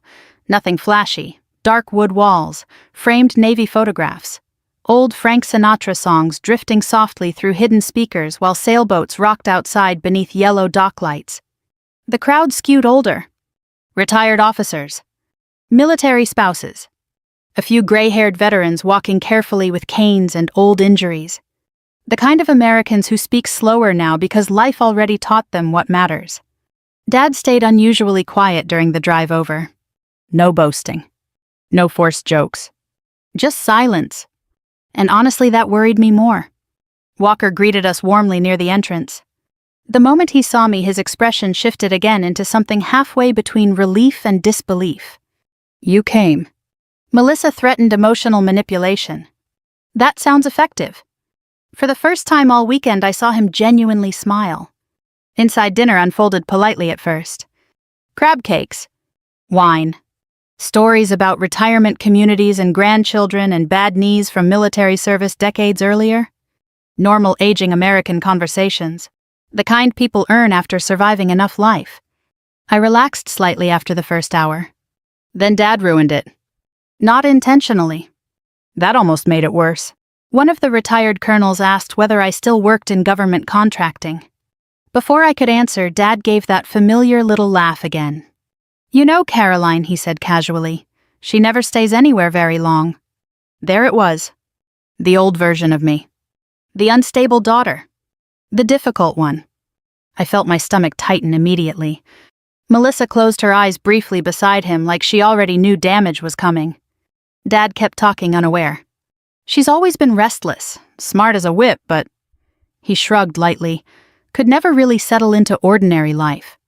Silence spread slowly across the table. Not dramatic silence. Disappointed silence. Walker set his wineglass down carefully. "Richard," he said quietly with respect, "ordinary life stopped being an option for your daughter a long time ago." Dad blinked. "I didn't mean anything by it." "I know," Walker answered. "That's the problem." The table went still. Every older veteran there recognized tension instantly. Military people develop radar for emotional explosions because they spend years preventing them. Dad straightened slightly. "Well, I'm sorry if I embarrassed anyone." Walker's eyes hardened. "You embarrassed her. I wanted to stop this immediately. The last thing I needed was public defense. I'd spent years surviving without anybody protecting me emotionally. Suddenly receiving it now felt almost unbearable. Admiral." But Walker continued. "Do you know what your daughter did during the Raqqa extraction?" Dad's jaw tightened immediately. "We've already heard the story." "No," Walker said firmly. "You heard headlines, you didn't hear the truth." The restaurant had grown quieter around us now. Even nearby tables were beginning to notice. Walker looked directly at my father. My unit was trapped for 14 hours in a dead communication zone, while command debated whether recovering us was worth the political fallout. Dad shifted uncomfortably. Walker continued calmly. 3 rescue attempts failed before Caroline arrived. I stared down at my untouched food. "Please stop. Please." But older men who carried survivors' guilt rarely stop once truth starts moving. She crossed hostile checkpoints using civilian transport routes nobody else was willing to risk. Walker's voice roughened slightly. "And when one of my operators got hit..." He looked directly at Dad now. "Your daughter carried him herself." The entire table stayed silent. Dad looked genuinely shaken. She weighed maybe 130 pounds, Walker continued softly. My operator weighed over 200 with gear. Melissa slowly covered her mouth with one hand. I could feel every eye turning toward me now. The same thing I'd spent 20 years avoiding. Recognition? Walker leaned back slightly. Most people at that point would have abandoned the wounded and saved whoever they still could. His eyes moved toward me briefly. Caroline refused. Dad looked at me differently now. Not proudly. Confused. Like the daughter sitting beside him no longer matched the version he'd spent years believing existed. Finally, he spoke quietly. Why didn't you tell us any of this? And something inside me finally cracked. Not explosively. Not dramatically. Just enough for years of exhaustion to start spilling through. Because every time I came home, I said softly, you acted like the problem was my personality. Dad's face fell immediately. Nobody interrupted. So I kept going. You told people I was unstable. Caroline. You compared me to Melissa constantly. I was worried about you. No, I answered firmly. You were embarrassed by me. The words landed like stones in water. Heavy. Final. Dad stared down at the tablecloth. I continued quietly now because anger had finally burned itself into sadness. You saw panic attacks and called me difficult. My throat tightened painfully. You saw insomnia and called me irresponsible. You saw trauma and decided I just couldn't adjust to adulthood. Melissa started crying silently beside me. I looked toward her immediately. That's not your fault. But she shook her head. Yes, it is. Number? I let him do it, she whispered. I let everybody think you were selfish because it was easier than asking why you changed. That hurt worse somehow. Because Melissa wasn't cruel. Just comfortable. And comfort makes people ignore pain sitting right beside them. Walker spoke quietly into the silence. There are men alive today because Caroline chose not to leave them behind. Then another voice surprised me. An older Marine sitting farther down the table cleared his throat. My son was attached to support logistics during that operation. I looked up slowly. The man's eyes filled with emotion. He came home, his voice cracked, because of that extraction. The restaurant stayed completely silent now except for soft Sinatra music drifting through speakers overhead. Dad suddenly looked older than I'd ever seen him. Not physically. Spiritually. Like some terrible realization was finally settling into place. You came home broken, he whispered toward me. I swallowed hard. Yes, and I punished you for it. Nobody moved. Nobody rescued him from that truth. Because there are moments in life when pain finally deserves to be seen clearly. Dad rubbed trembling hands together slowly. My God. I stared out toward the marina windows, where sailboat lights drifted across black water beyond the glass. And for the first time in my life, my father was finally seeing me not as a disappointment, but as a wounded human being who'd been drowning quietly right in front of him for years. After the dinner ended, I sat alone in the hotel parking garage for almost 40 minutes without starting the car. The engine stayed off.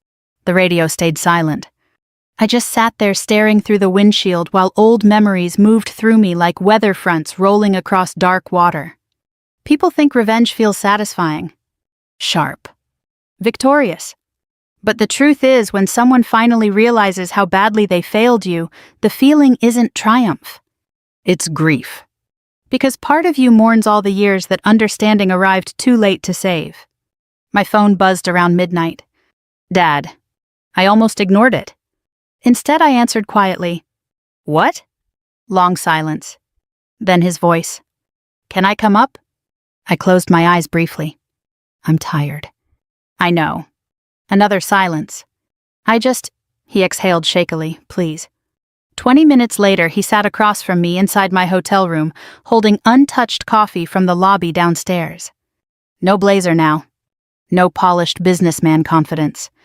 Just a 73-year-old man suddenly forced to confront the possibility that he misunderstood his own daughter for most of her life. Rain tapped softly against the balcony windows while San Diego traffic hummed far below. Dad stared into his coffee cup. I keep replaying things. I leaned back quietly in the chair across from him. What things?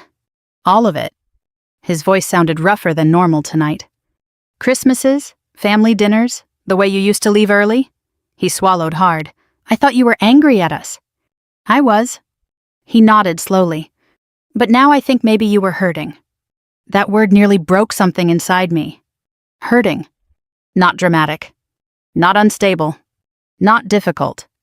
Just hurting. I looked away toward the rain. You know what the worst part was? I asked quietly. Dad shook his head. I kept hoping somebody would notice. His face tightened instantly. Notice what? That I wasn't okay. The room fell silent again except for rain against glass. Finally, I continued. You remember Melissa's second wedding anniversary party? He nodded carefully. I disappeared halfway through because fireworks started outside. I stared down at my hands.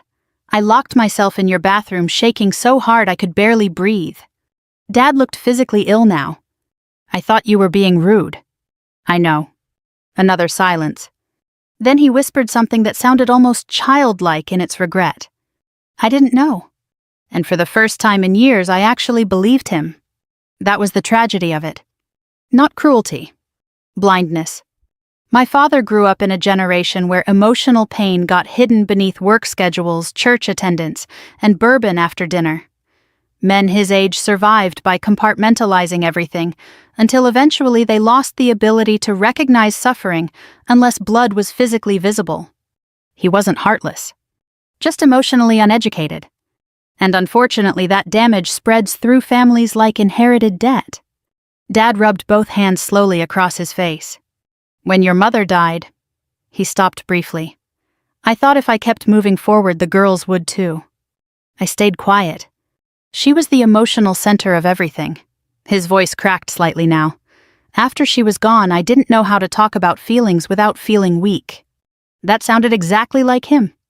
Richard Hayes believed competence solved everything. Work harder. Stay composed. Keep functioning. But trauma doesn't negotiate with productivity. Eventually it collects payment. Dad looked toward me again. So when you came home different every time? He shook his head slowly. I kept treating it like a behavior problem instead of pain. I swallowed carefully. You compared me to Melissa constantly. His face twisted immediately. I know. She got married, had kids, stayed close to home. I laughed softly without humor. Meanwhile, I couldn't survive grocery stores some days. Dad looked down. You scared me. That answer surprised me. What? You disappeared into places nobody could talk about. Then you'd come home colder every year. He rubbed trembling fingers together. I thought if I pushed you harder, maybe you'd snap out of it somehow. That hurt because it sounded painfully believable. Older generations often mistake pressure for motivation, especially fathers. I wasn't lazy, Dad. I know that now. The rain outside thickened briefly. For several long moments, neither of us spoke. Then he asked quietly, how bad did it get? I stared toward the dark hotel window. There are questions veterans usually avoid answering honestly because civilians don't know where to place the truth afterward. But tonight felt different. So I answered. There were months I didn't want to wake up anymore. Dad inhaled sharply. I'm not saying I wanted to die, I clarified softly. I just got tired of carrying everything. His eyes filled immediately. You went through that alone? Yes. Why didn't you call me? The sadness in his voice almost undid me completely. Because underneath all the damage, part of me had wanted exactly that for years. A father. Not a critic. Not a judge. Just a father. I didn't think you'd understand. He nodded slowly, like accepting a sentence handed down in court. You were probably right. That honesty mattered. More than defense would have. Dad stood suddenly and walked toward the balcony window, hands shoved deep into his pockets.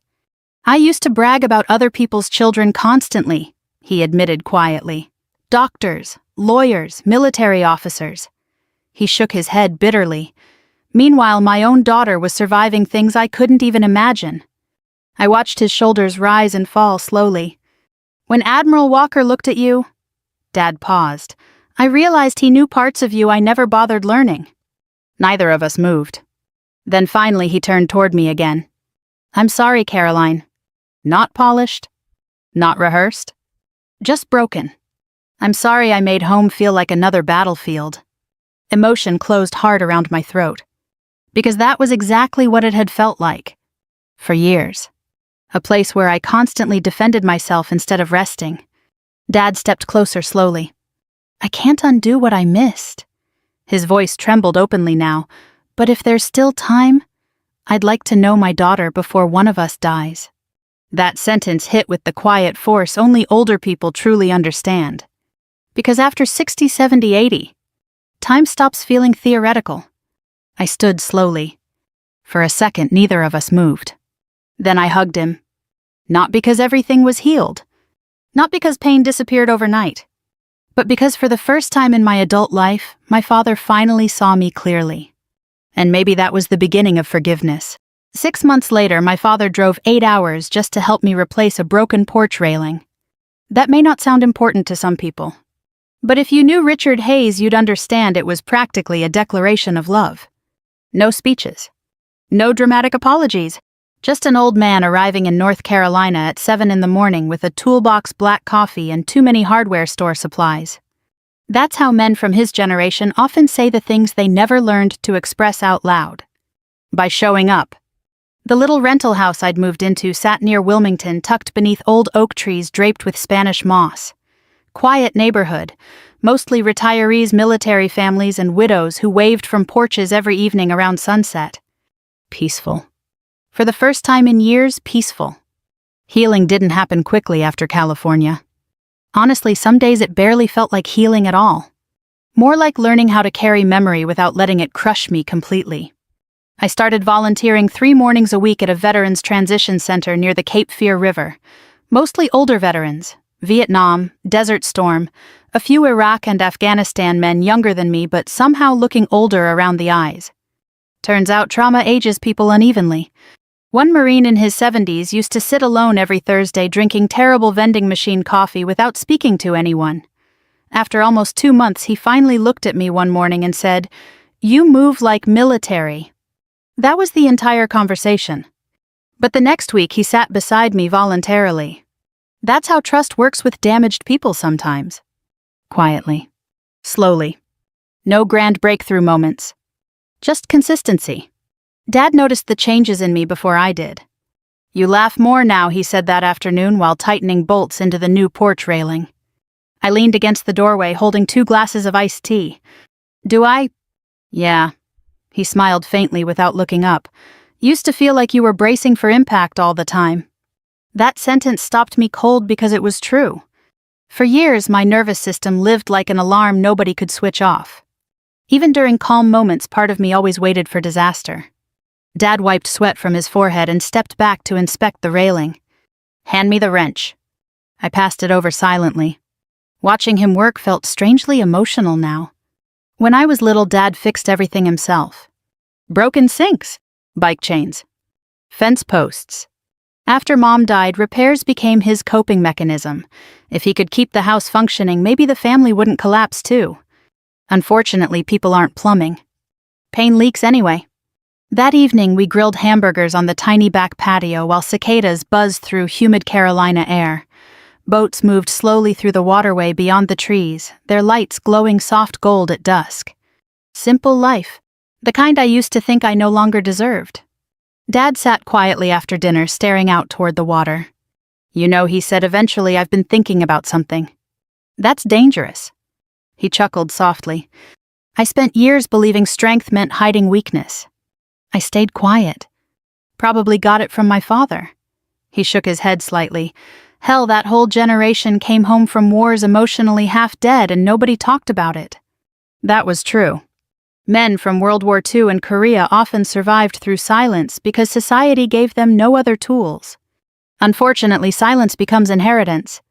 Dad looked toward me carefully. "When you came home struggling?" He paused. "I thought acknowledging it would somehow make you weaker." I swallowed slowly. Instead, pretending nothing was wrong made everything worse. Yes. The honesty between us still felt unfamiliar sometimes. Not uncomfortable anymore. Just new. Dad leaned back in his chair. "I actually started reading about PTSD. That surprised me enough to laugh." "You." "I know, shocking." "What did you learn?" He looked down at his hands. That a lot of traumatized people isolate because they're trying to protect others from themselves. Emotion tightened quietly in my chest. Because that was exactly what I'd done for years. Not avoiding family out of hatred.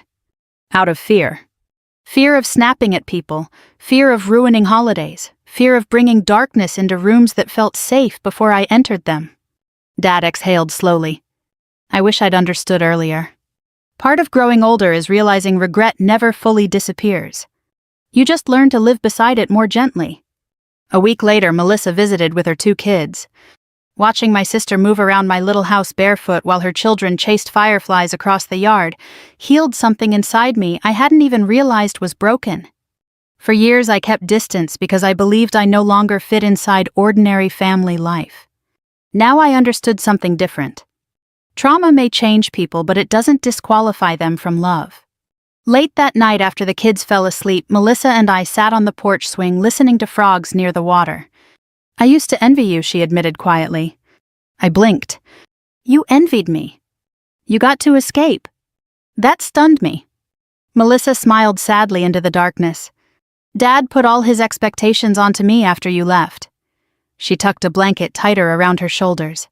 Perfect marriage, perfect kids, perfect life. Her voice softened.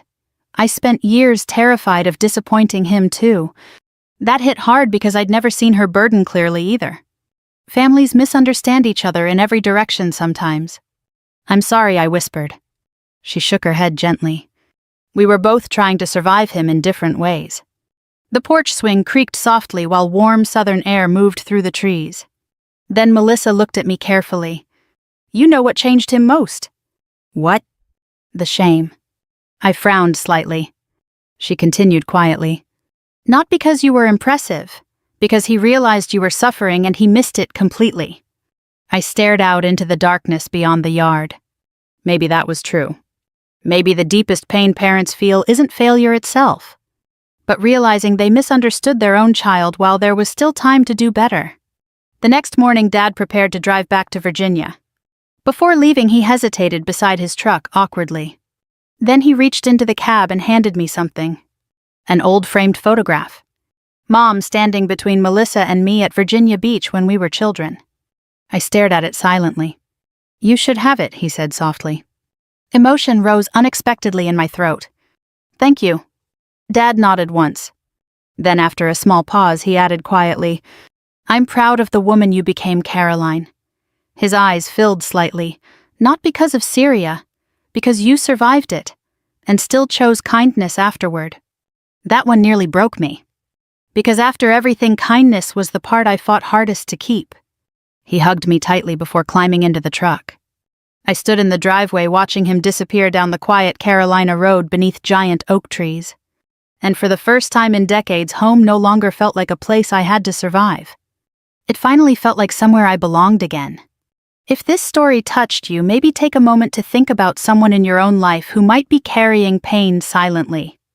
Sometimes the strongest people are the ones struggling hardest behind closed doors. And sometimes one honest conversation can heal wounds that pride protected for years. Thank you for listening, for reflecting, and for spending this time with me. No attorney, the judge asked me. The courtroom smelled like old paper, burnt coffee, and floor polish. It was one of those county courtrooms that hadn't changed much since the 1980s. Brown wooden benches, buzzing fluorescent lights, an old American flag standing beside the judge's bench. My younger brother Daniel leaned back in his chair and laughed loud enough for everyone to hear. She can't afford one. A couple people in the gallery smirked. My father nodded proudly beside him like Daniel had just said something clever. I stood alone at the defense table wearing an old beige coat I'd bought years ago in Norfolk after my husband died. I could feel every eye in that room studying me, judging me. A 63-year-old widow with gray streaks in her hair and no lawyer. Easy target. The judge adjusted his glasses and looked at me again. Ma'am, this is a serious civil proceeding involving inheritance fraud allegations. Are you certain you wish to represent yourself? Daniel chuckled under his breath. She always was stubborn. I looked at my brother for a long moment. Funny how age changes faces but not character. Daniel was 58 now. His hair was thinner, his stomach heavier, but the smug little grin he wore when we were children was still there. The same grin he wore after blaming me for breaking Dad's fishing radio when he'd done it himself. The same grin he wore after stealing money from Mom's purse in high school. The same grin he wore now. I slowly removed my coat and folded it neatly over the table. Then I looked directly at their attorney. Who signed your security clearance? The courtroom went silent. Not quiet. Silent. Their attorney stopped breathing for a second. The color drained from his face so fast I actually thought he might faint. The judge noticed immediately. Mr. Talbot, he asked carefully. Daniel looked confused. What the hell does that even mean? He laughed. But his attorney wasn't laughing anymore. He stared at me with the exact same expression I'd seen on young naval officers years ago when they accidentally opened the wrong classified file. Fear mixed with recognition. I sat down calmly, and for the first time that morning nobody in that courtroom looked at me like a helpless old woman. Not even my father. 3 months earlier I had been standing in my kitchen overlooking the Chesapeake Bay when the lawsuit papers arrived. Rain tapped against the windows that afternoon. The kind of slow Virginia rain that settles into your bones. I remember heating tomato soup on the stove when the mail carrier knocked. Certified envelope. County seal. Inside was a lawsuit filed by my own brother accusing me of manipulating our late mother into changing her will while she suffered from dementia. I must have read the papers 6 times. My hands didn't even shake at first. That came later. After 40 years working around military investigations, you learn to stay calm during shock. Your body delays the reaction until it's alone. I sat at my kitchen table until sunset, staring at Daniel's signature at the bottom of the complaint. My own brother. The boy whose diapers I changed when Mom worked late shifts at the diner. The teenager I covered for after he got drunk and wrapped Dad's truck around a mailbox in 1983. The grown man I loaned nearly $30,000 to over the years without ever asking for repayment. Now he wanted me destroyed in court. The strangest part wasn't even the lawsuit. It was my father supporting him. That hurt worse. Dad was 86 now. Arthritis in both hands, heart trouble, hearing aid in his left ear. After Mom passed, Daniel practically moved into his house full-time. At first I thought it was kindness, then I realized it was control. Dad stopped answering my calls regularly. When I visited, Daniel somehow always managed to be there, and every conversation became uncomfortable. You sure stayed gone a long time, Dad told me once while staring at the television instead of me. I'd stood there holding grocery bags in both hands like some unwanted guest. I was serving Dad. That was all he said. 40 years reduced to The truth is, my father never forgave me for joining the Navy. Not really. He came from an older generation. Korean War generation. Men who believed daughters stayed close to home. My mother understood me. Dad never did. When I enlisted in 1979, he acted like I'd abandoned the family. Meanwhile, Daniel stayed in Virginia close to home, close to Dad. That made him the good son.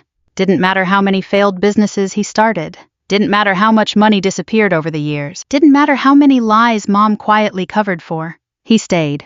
And in my father's mind, staying counted more than sacrifice. After my husband Frank died from pancreatic cancer 6 years ago, I finally retired from Naval Intelligence Logistics Consulting and came home for good. Not to fight. Not to prove anything. I just got tired of hotel rooms, government buildings, and lonely mornings. I thought maybe at 63 family mattered more than old resentments.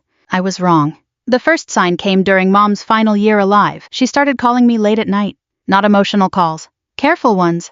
Quiet. Daniel's handling the finances now, she whispered once. I remember sitting on my porch listening to frogs down by the water. Okay. He gets upset when I ask questions. Something in her voice bothered me. Fear. My mother was never fearful. Another night she called asking if property taxes could really increase that much in 1 year. I checked county records the next morning. They hadn't. That was the moment I started paying attention. But by then Mom's health was failing fast. And Daniel controlled almost everything around her, including access. The last Thanksgiving before she died still haunts me. Mom looked exhausted sitting at the dinner table. Dad barely spoke to me. Daniel spent the entire evening talking about how hard caregiving had been for him. Like he was campaigning for sainthood. Then Mom reached under the table and squeezed my hand. Tiny gesture. Weak fingers. But deliberate. When I looked at her, she gave me this look I still can't explain properly. Almost like apology. Almost like warning. 3 months later, she was gone. And 2 weeks after the funeral, Daniel filed the lawsuit. I remember sitting alone afterwards, staring at the Chesapeake water outside my window, thinking something I never thought I'd think about my own family. This lawsuit was never about money. It was punishment. Punishment for leaving. Punishment for succeeding somewhere they couldn't follow. Punishment for becoming someone my father never understood. And sitting there in that courtroom now, watching Daniel grin across the aisle while Dad silently approved, I realized something else. They truly believed I would stand there defenseless. They had no idea who I used to be. The silence inside that courtroom lasted maybe 3 seconds, but it felt much longer. Their attorney, Richard Talbot, slowly lowered the folder in his hands and stared at me across the room like he was trying to place a face from a nightmare. Judge Holloway noticed immediately. "Mr. Talbot," he repeated. Talbot cleared his throat. "Your Honor, I'd like a brief moment with my client." Daniel looked irritated. For what, she's bluffing? Talbot didn't even look at him. That was the first crack. Small, but visible. Judge Holloway studied me carefully over the rim of his glasses. He was probably around 70 himself.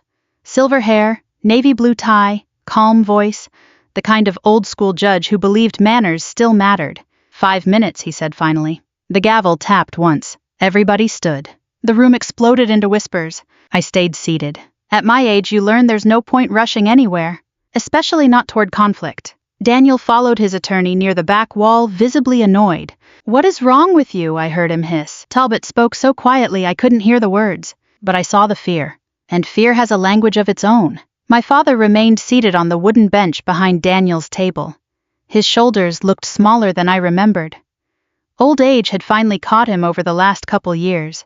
For a moment he looked at me, not angrily, not warmly either, just uncertain. That may have hurt more than hatred, because uncertainty meant he no longer knew who I was. The truth is, most people never really knew what I did in the Navy. That was intentional. Even Frank, my husband, only knew pieces, not because I didn't trust him. Because compartmentalization becomes second nature after enough years around classified systems. You stop talking automatically. You learn silence the way normal people learn small talk. Back in the early 1980s, when I first entered Naval Intelligence Logistics Support, I was mostly handling transportation authorizations, secure communications routing, and contractor documentation. Boring on paper.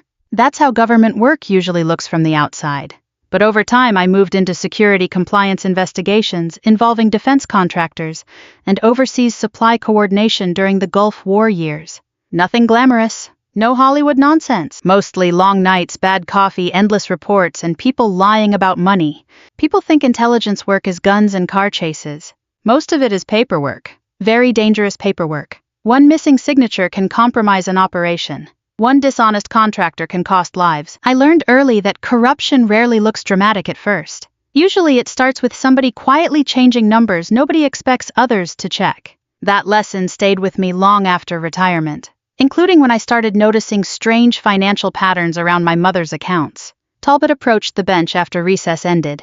His voice sounded tighter now. "Your Honor, before proceeding, I would request clarification regarding the defendant's prior federal affiliations." Daniel groaned loudly. "Oh, come on." Judge Holloway folded his hands. "Ms. Whitaker." I opened my leather folder slowly and removed a sealed document packet. 20 years ago, those packets used to travel inside locked diplomatic cases. Now they mostly sat untouched in my filing cabinet beside old tax returns and insurance papers. Funny how ordinary classified history becomes after retirement. I handed the packet to the bailiff. The judge opened it carefully. His expression changed almost immediately. Not shock. Recognition. Professional recognition. The kind older servicemen sometimes give each other at airports without saying a word. Daniel looked around impatiently. "What is this seriously?" Nobody answered him. Judge Holloway continued reading silently for nearly a minute. The courtroom had become so quiet I could hear the fluorescent lights humming overhead. Finally, the judge looked up. "Ms. Whitaker," he said carefully, "you previously held federal clearance authorization connected to naval intelligence compliance operations." "Yes, Your Honor." "Until your retirement in 2018. "Yes." Talbot looked physically uncomfortable now. Daniel laughed nervously. "So what, she shuffled military paperwork for 30 years. The judge did not smile. And that bothered Daniel. You could see it. Because men like my brother survive on reading social signals. The second the room stops validating them, they panic. Dad shifted uneasily on the bench. His eyes moved between me and the judge, confusion spreading slowly across his face. I almost pitied him. Almost. The truth was, my father built an entire emotional version of me over 40 years. A selfish daughter who left home chasing career ambitions. A woman who chose government work over family dinners. A sister who disappeared during birthdays and anniversaries because work came first. He never understood that missing holidays wasn't ambition. It was duty. Sometimes we were activated without notice. Sometimes travel restrictions prevented communication. Sometimes operations overseas became unstable overnight. You learn not to explain. You simply go. And eventually people stop asking where you've been. Frank understood better than anyone. He was Coast Guard before becoming a civilian harbor inspector. Quiet man, good man. We met in Norfolk in 1987. He once told me people only understand sacrifice when they can see it. That stayed with me, because invisible sacrifice confuses people, especially family. Talbot finally cleared his throat again. Your Honor, my firm had prior indirect interaction with an investigation tied to Miss Whitaker's office during a contractor audit in 1994. Daniel blinked. What does that mean? Talbot hesitated. It means I recognize her credentials. For the first time all morning, Daniel stopped looking confident. Not scared yet, but unsettled. Judge Holloway leaned back slowly. Interesting. I could feel eyes all over the courtroom now. Curiosity replacing mockery. But I didn't feel triumphant. That's the strange thing people misunderstand about revenge. Real revenge rarely feels exciting. Mostly it feels exhausting, especially when family is involved. The judge reopened the inheritance file. Now he said calmly, let us continue regarding the allegations of financial manipulation against Ms. Whitaker. Daniel straightened quickly, eager to regain control. Yes, Your Honor. My mother was confused near the end. My sister isolated her and pressured her into changing the will. I looked directly at my brother. When exactly did Mom become confused, Daniel? He frowned. What? You said she was mentally compromised. She was. I nodded slowly. Then why did you allow her to sign 3 separate refinancing documents 6 months earlier? The room went still again. Daniel's face tightened instantly. Tiny reaction, but enough. Talbot closed his eyes briefly like a man realizing the floor beneath him might collapse. Dad looked confused. Refinancing, he muttered softly. Daniel turned around too fast. Dad, don't worry about that. But now Judge Holloway was paying very close attention. What refinancing documents, he asked. I opened another folder. And that was the moment I realized something important. Daniel came into this courtroom expecting humiliation. He never expected resistance. Worse, he never expected documentation. Judge Holloway removed his glasses slowly. What refinancing documents? I slid the papers across the table toward the bailiff. The courtroom had changed completely now. Earlier people looked at me like I was some lonely widow about to lose everything. Now nobody moved. Nobody whispered. Even Daniel noticed it. And he hated it. These documents, I said, calmly show that 6 months before my mother passed away, my brother helped her refinance a portion of the family property. Dad frowned from the gallery bench. Refinance. Daniel turned immediately. It was temporary, Dad. But his voice cracked slightly. That tiny crack told me everything.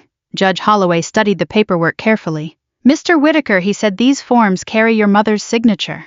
Yes, Daniel answered quickly. She agreed to it. I folded my hands together. Then, she was mentally competent enough to sign loan agreements worth over $200,000. Daniel's mouth opened, closed again. Talbot looked physically ill now. I almost felt sorry for him.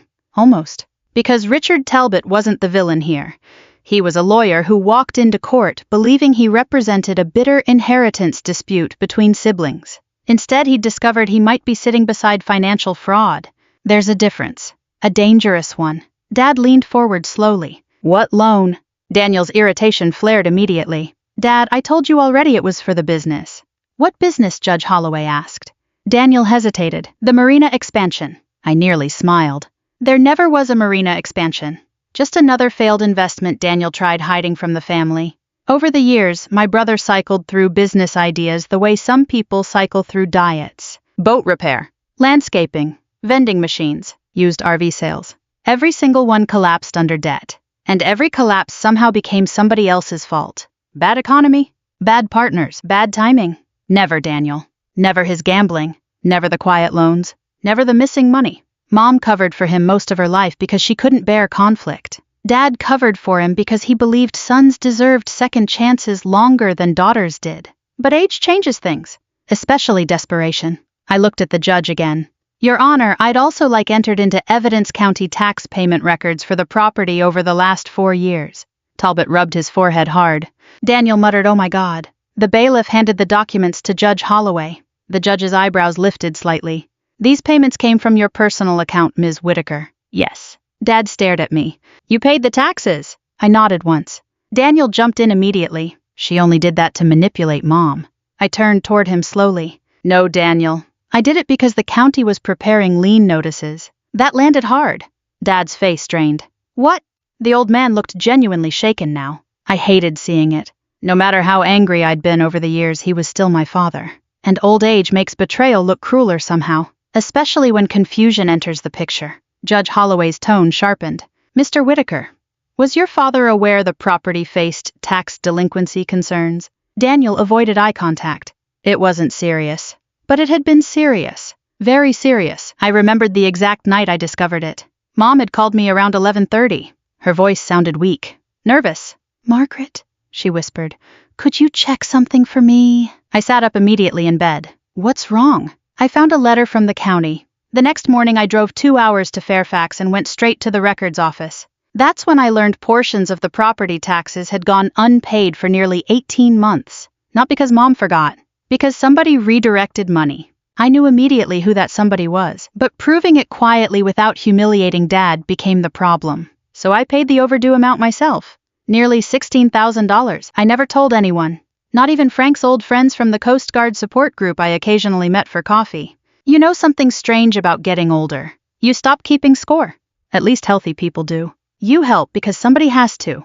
That's all. The courtroom door opened quietly as a clerk brought additional files to the judge's bench. Outside the windows, gray November rain streaked across the courthouse parking lot. Everything suddenly felt smaller, older, sadder.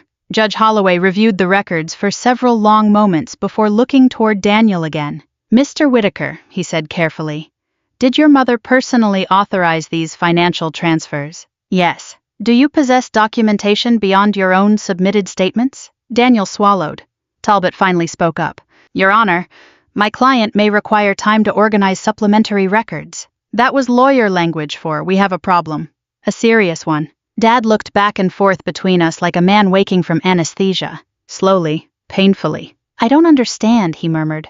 And right then I realized something terrible. Dad truly didn't know. For months I'd convinced myself he knowingly helped Daniel turn against me. But sitting there watching confusion spread across his face, I saw something different. Loneliness.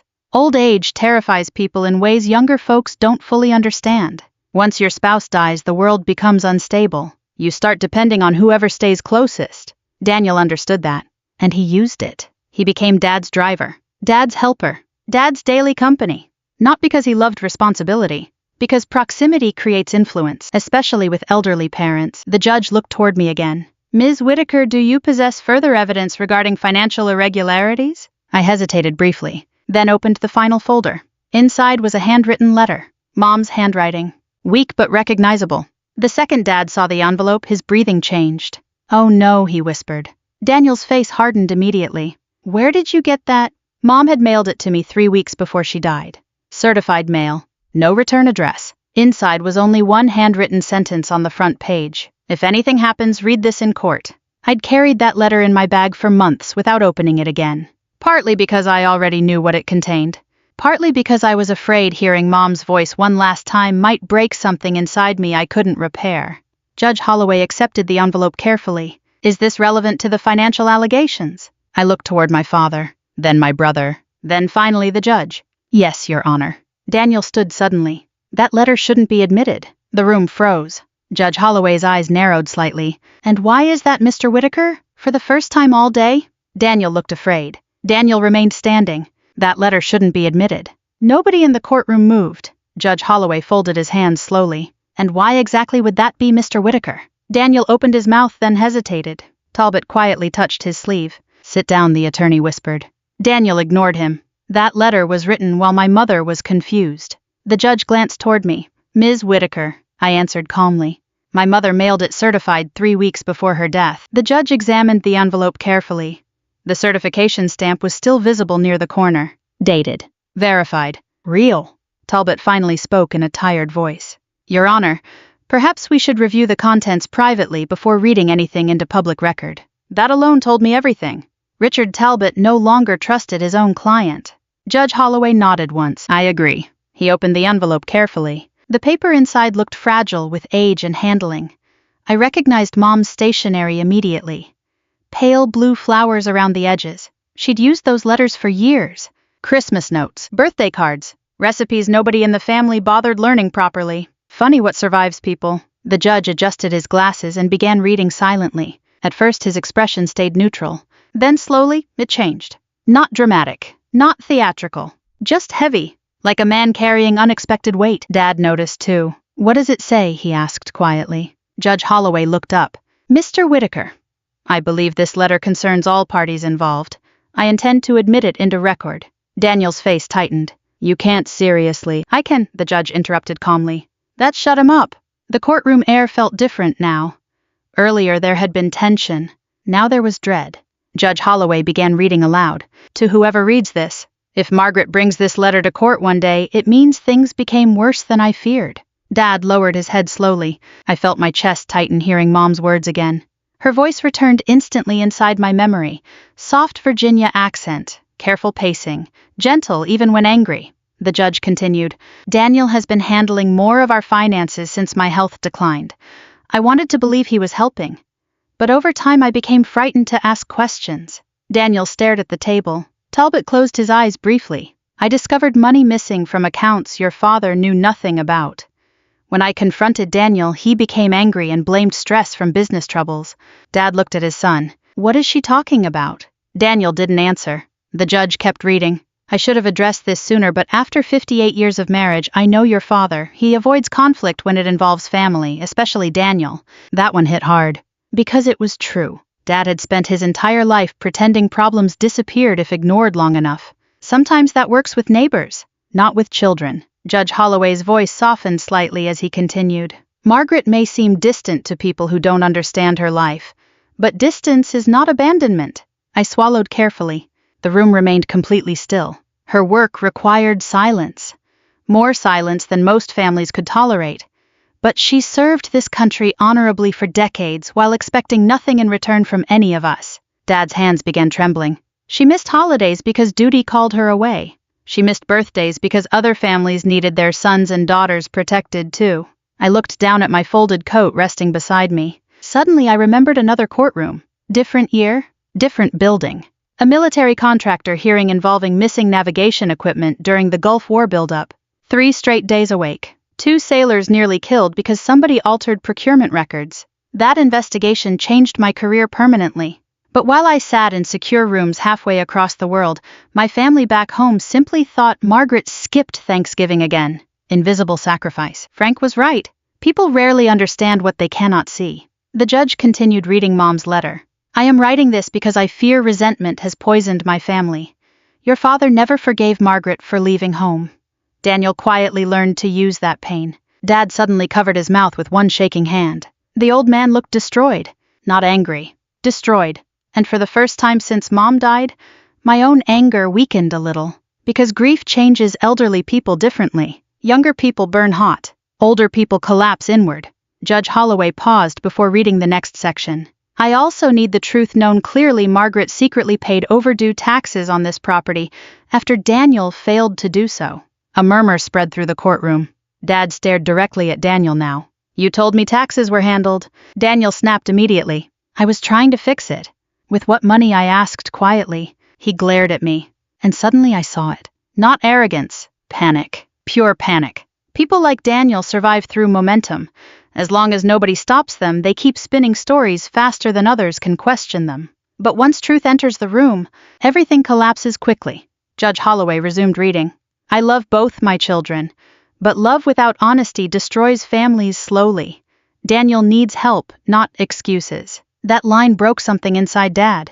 He bent forward suddenly, elbows on his knees, face buried in his hands. I had not seen my father cry since his own father died in 1972. Not at funerals. Not after heart surgery. Not even after Mom passed. But now quiet tears slipped through his fingers inside that courtroom.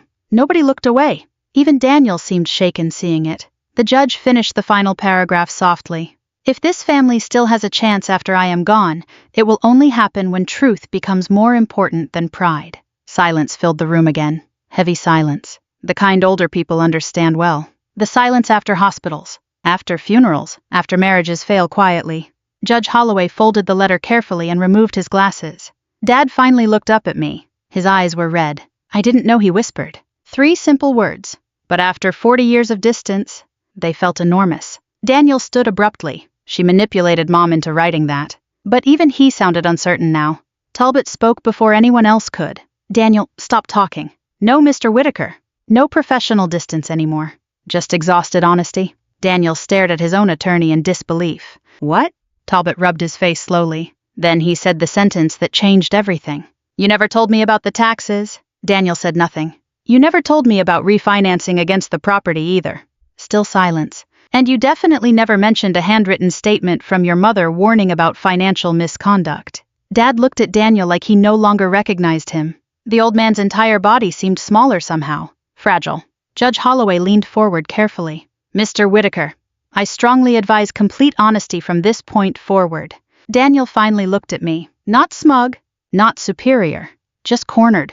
And in that moment, for the first time in my life, my brother looked afraid of me. Daniel looked trapped. That was the only word for it. Not angry anymore. Not confident. Trapped. The courtroom that had once felt so comfortably under his control had turned into something dangerous.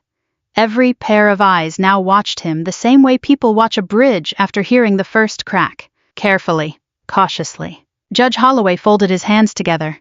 Mr. Whitaker, he said calmly, this court is now concerned about possible financial misrepresentation involving estate assets and property liabilities. Daniel rubbed both hands over his face. You're blowing this out of proportion. Talbot gave a dry laugh under his breath. That surprised even me, because lawyers like Richard Talbot usually protected appearances until the bitter end. But not anymore. Not once he realized he'd been dragged into something ugly. Daniel Talbot said quietly, "Stop treating this like an argument at a family barbecue." My brother stared at him. "You're supposed to be on my side." "I'm your attorney," Talbot replied, "not your accomplice." That landed hard.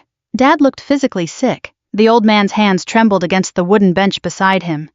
Suddenly he looked every bit of his 86 years. I hated that part most. Not the lawsuit. Not the humiliation. Watching age collide with betrayal. There's something deeply cruel about elderly people discovering the people they trusted most have lied to them, especially when grief already weakened them first. Judge Holloway turned toward Daniel again. "I'll ask directly. Did you use portions of the family property as collateral for personal business debt without fully informing your father?" Daniel's jaw tightened. "It was temporary." "That is not the question." Silence. Finally, "Yes." Dad inhaled sharply, like someone punched him. The judge continued. "Did your mother express concerns regarding missing funds before her death?" Daniel looked toward the ceiling briefly, then nodded once. "Yes." Dad whispered, "Oh my God." I closed my eyes for a moment. Not from satisfaction. From exhaustion. Because the truth is, I never wanted this moment. People imagine revenge feels triumphant. Most of the time it just feels sad, especially inside families. Judge Holloway's voice remained steady. "And did you knowingly allow this court to proceed under allegations that your sister manipulated your mother financially?" Daniel snapped immediately. "She did manipulate her." "How?" "She turned Mom against me. There it was. Not money. Not inheritance. The real wound." Judge Holloway leaned back slightly. "How exactly?" Daniel looked at me for the first time in several minutes, and suddenly years of bitterness came pouring out of him. "She always acted better than everyone else." I said nothing. "She leaves town, joins the military, disappears for decades, and suddenly everybody treats her like some hero." Dad looked stunned hearing him say it aloud. But I wasn't surprised. I'd heard versions of it my whole life. Daniel stood slowly. His voice cracked now with something deeper than anger. "You know what it was like growing up here after she left?" Nobody answered. "She got letters from officers and commanders and government people. Mom framed her Navy photos in the hallway like she was some celebrity." His breathing became uneven. "And me," he laughed bitterly. "I was just the son who stayed home." Talbot watched silently. Even the judge allowed him to continue. "Because sometimes courts accidentally become confessionals." Daniel pointed toward me. "She comes home after years away and everybody suddenly forgets who actually took care of Mom and Dad." "You stole from them," I said quietly. That stopped him cold. His face twisted instantly. "I borrowed money." "You refinanced their property behind Dad's back." "I was trying to save the business." "What business?" I asked calmly. "The marina that never existed." The room fell silent again. Dad looked at Daniel with genuine confusion now. There was no marina. Daniel avoided his eyes. That hurt the old man worse than anything else. You could see it happen, not because of the money, because parents can survive disappointment easier than humiliation. And suddenly Dad realized he'd defended lies publicly. Judge Holloway reviewed several papers before speaking again. Mr. Whitaker, based on current evidence, this court finds no support for your allegations against your sister. However, substantial concerns now exist regarding your own conduct. Daniel sat heavily in his chair, defeated. For the first time since this nightmare began, he looked small. Not evil, not monstrous.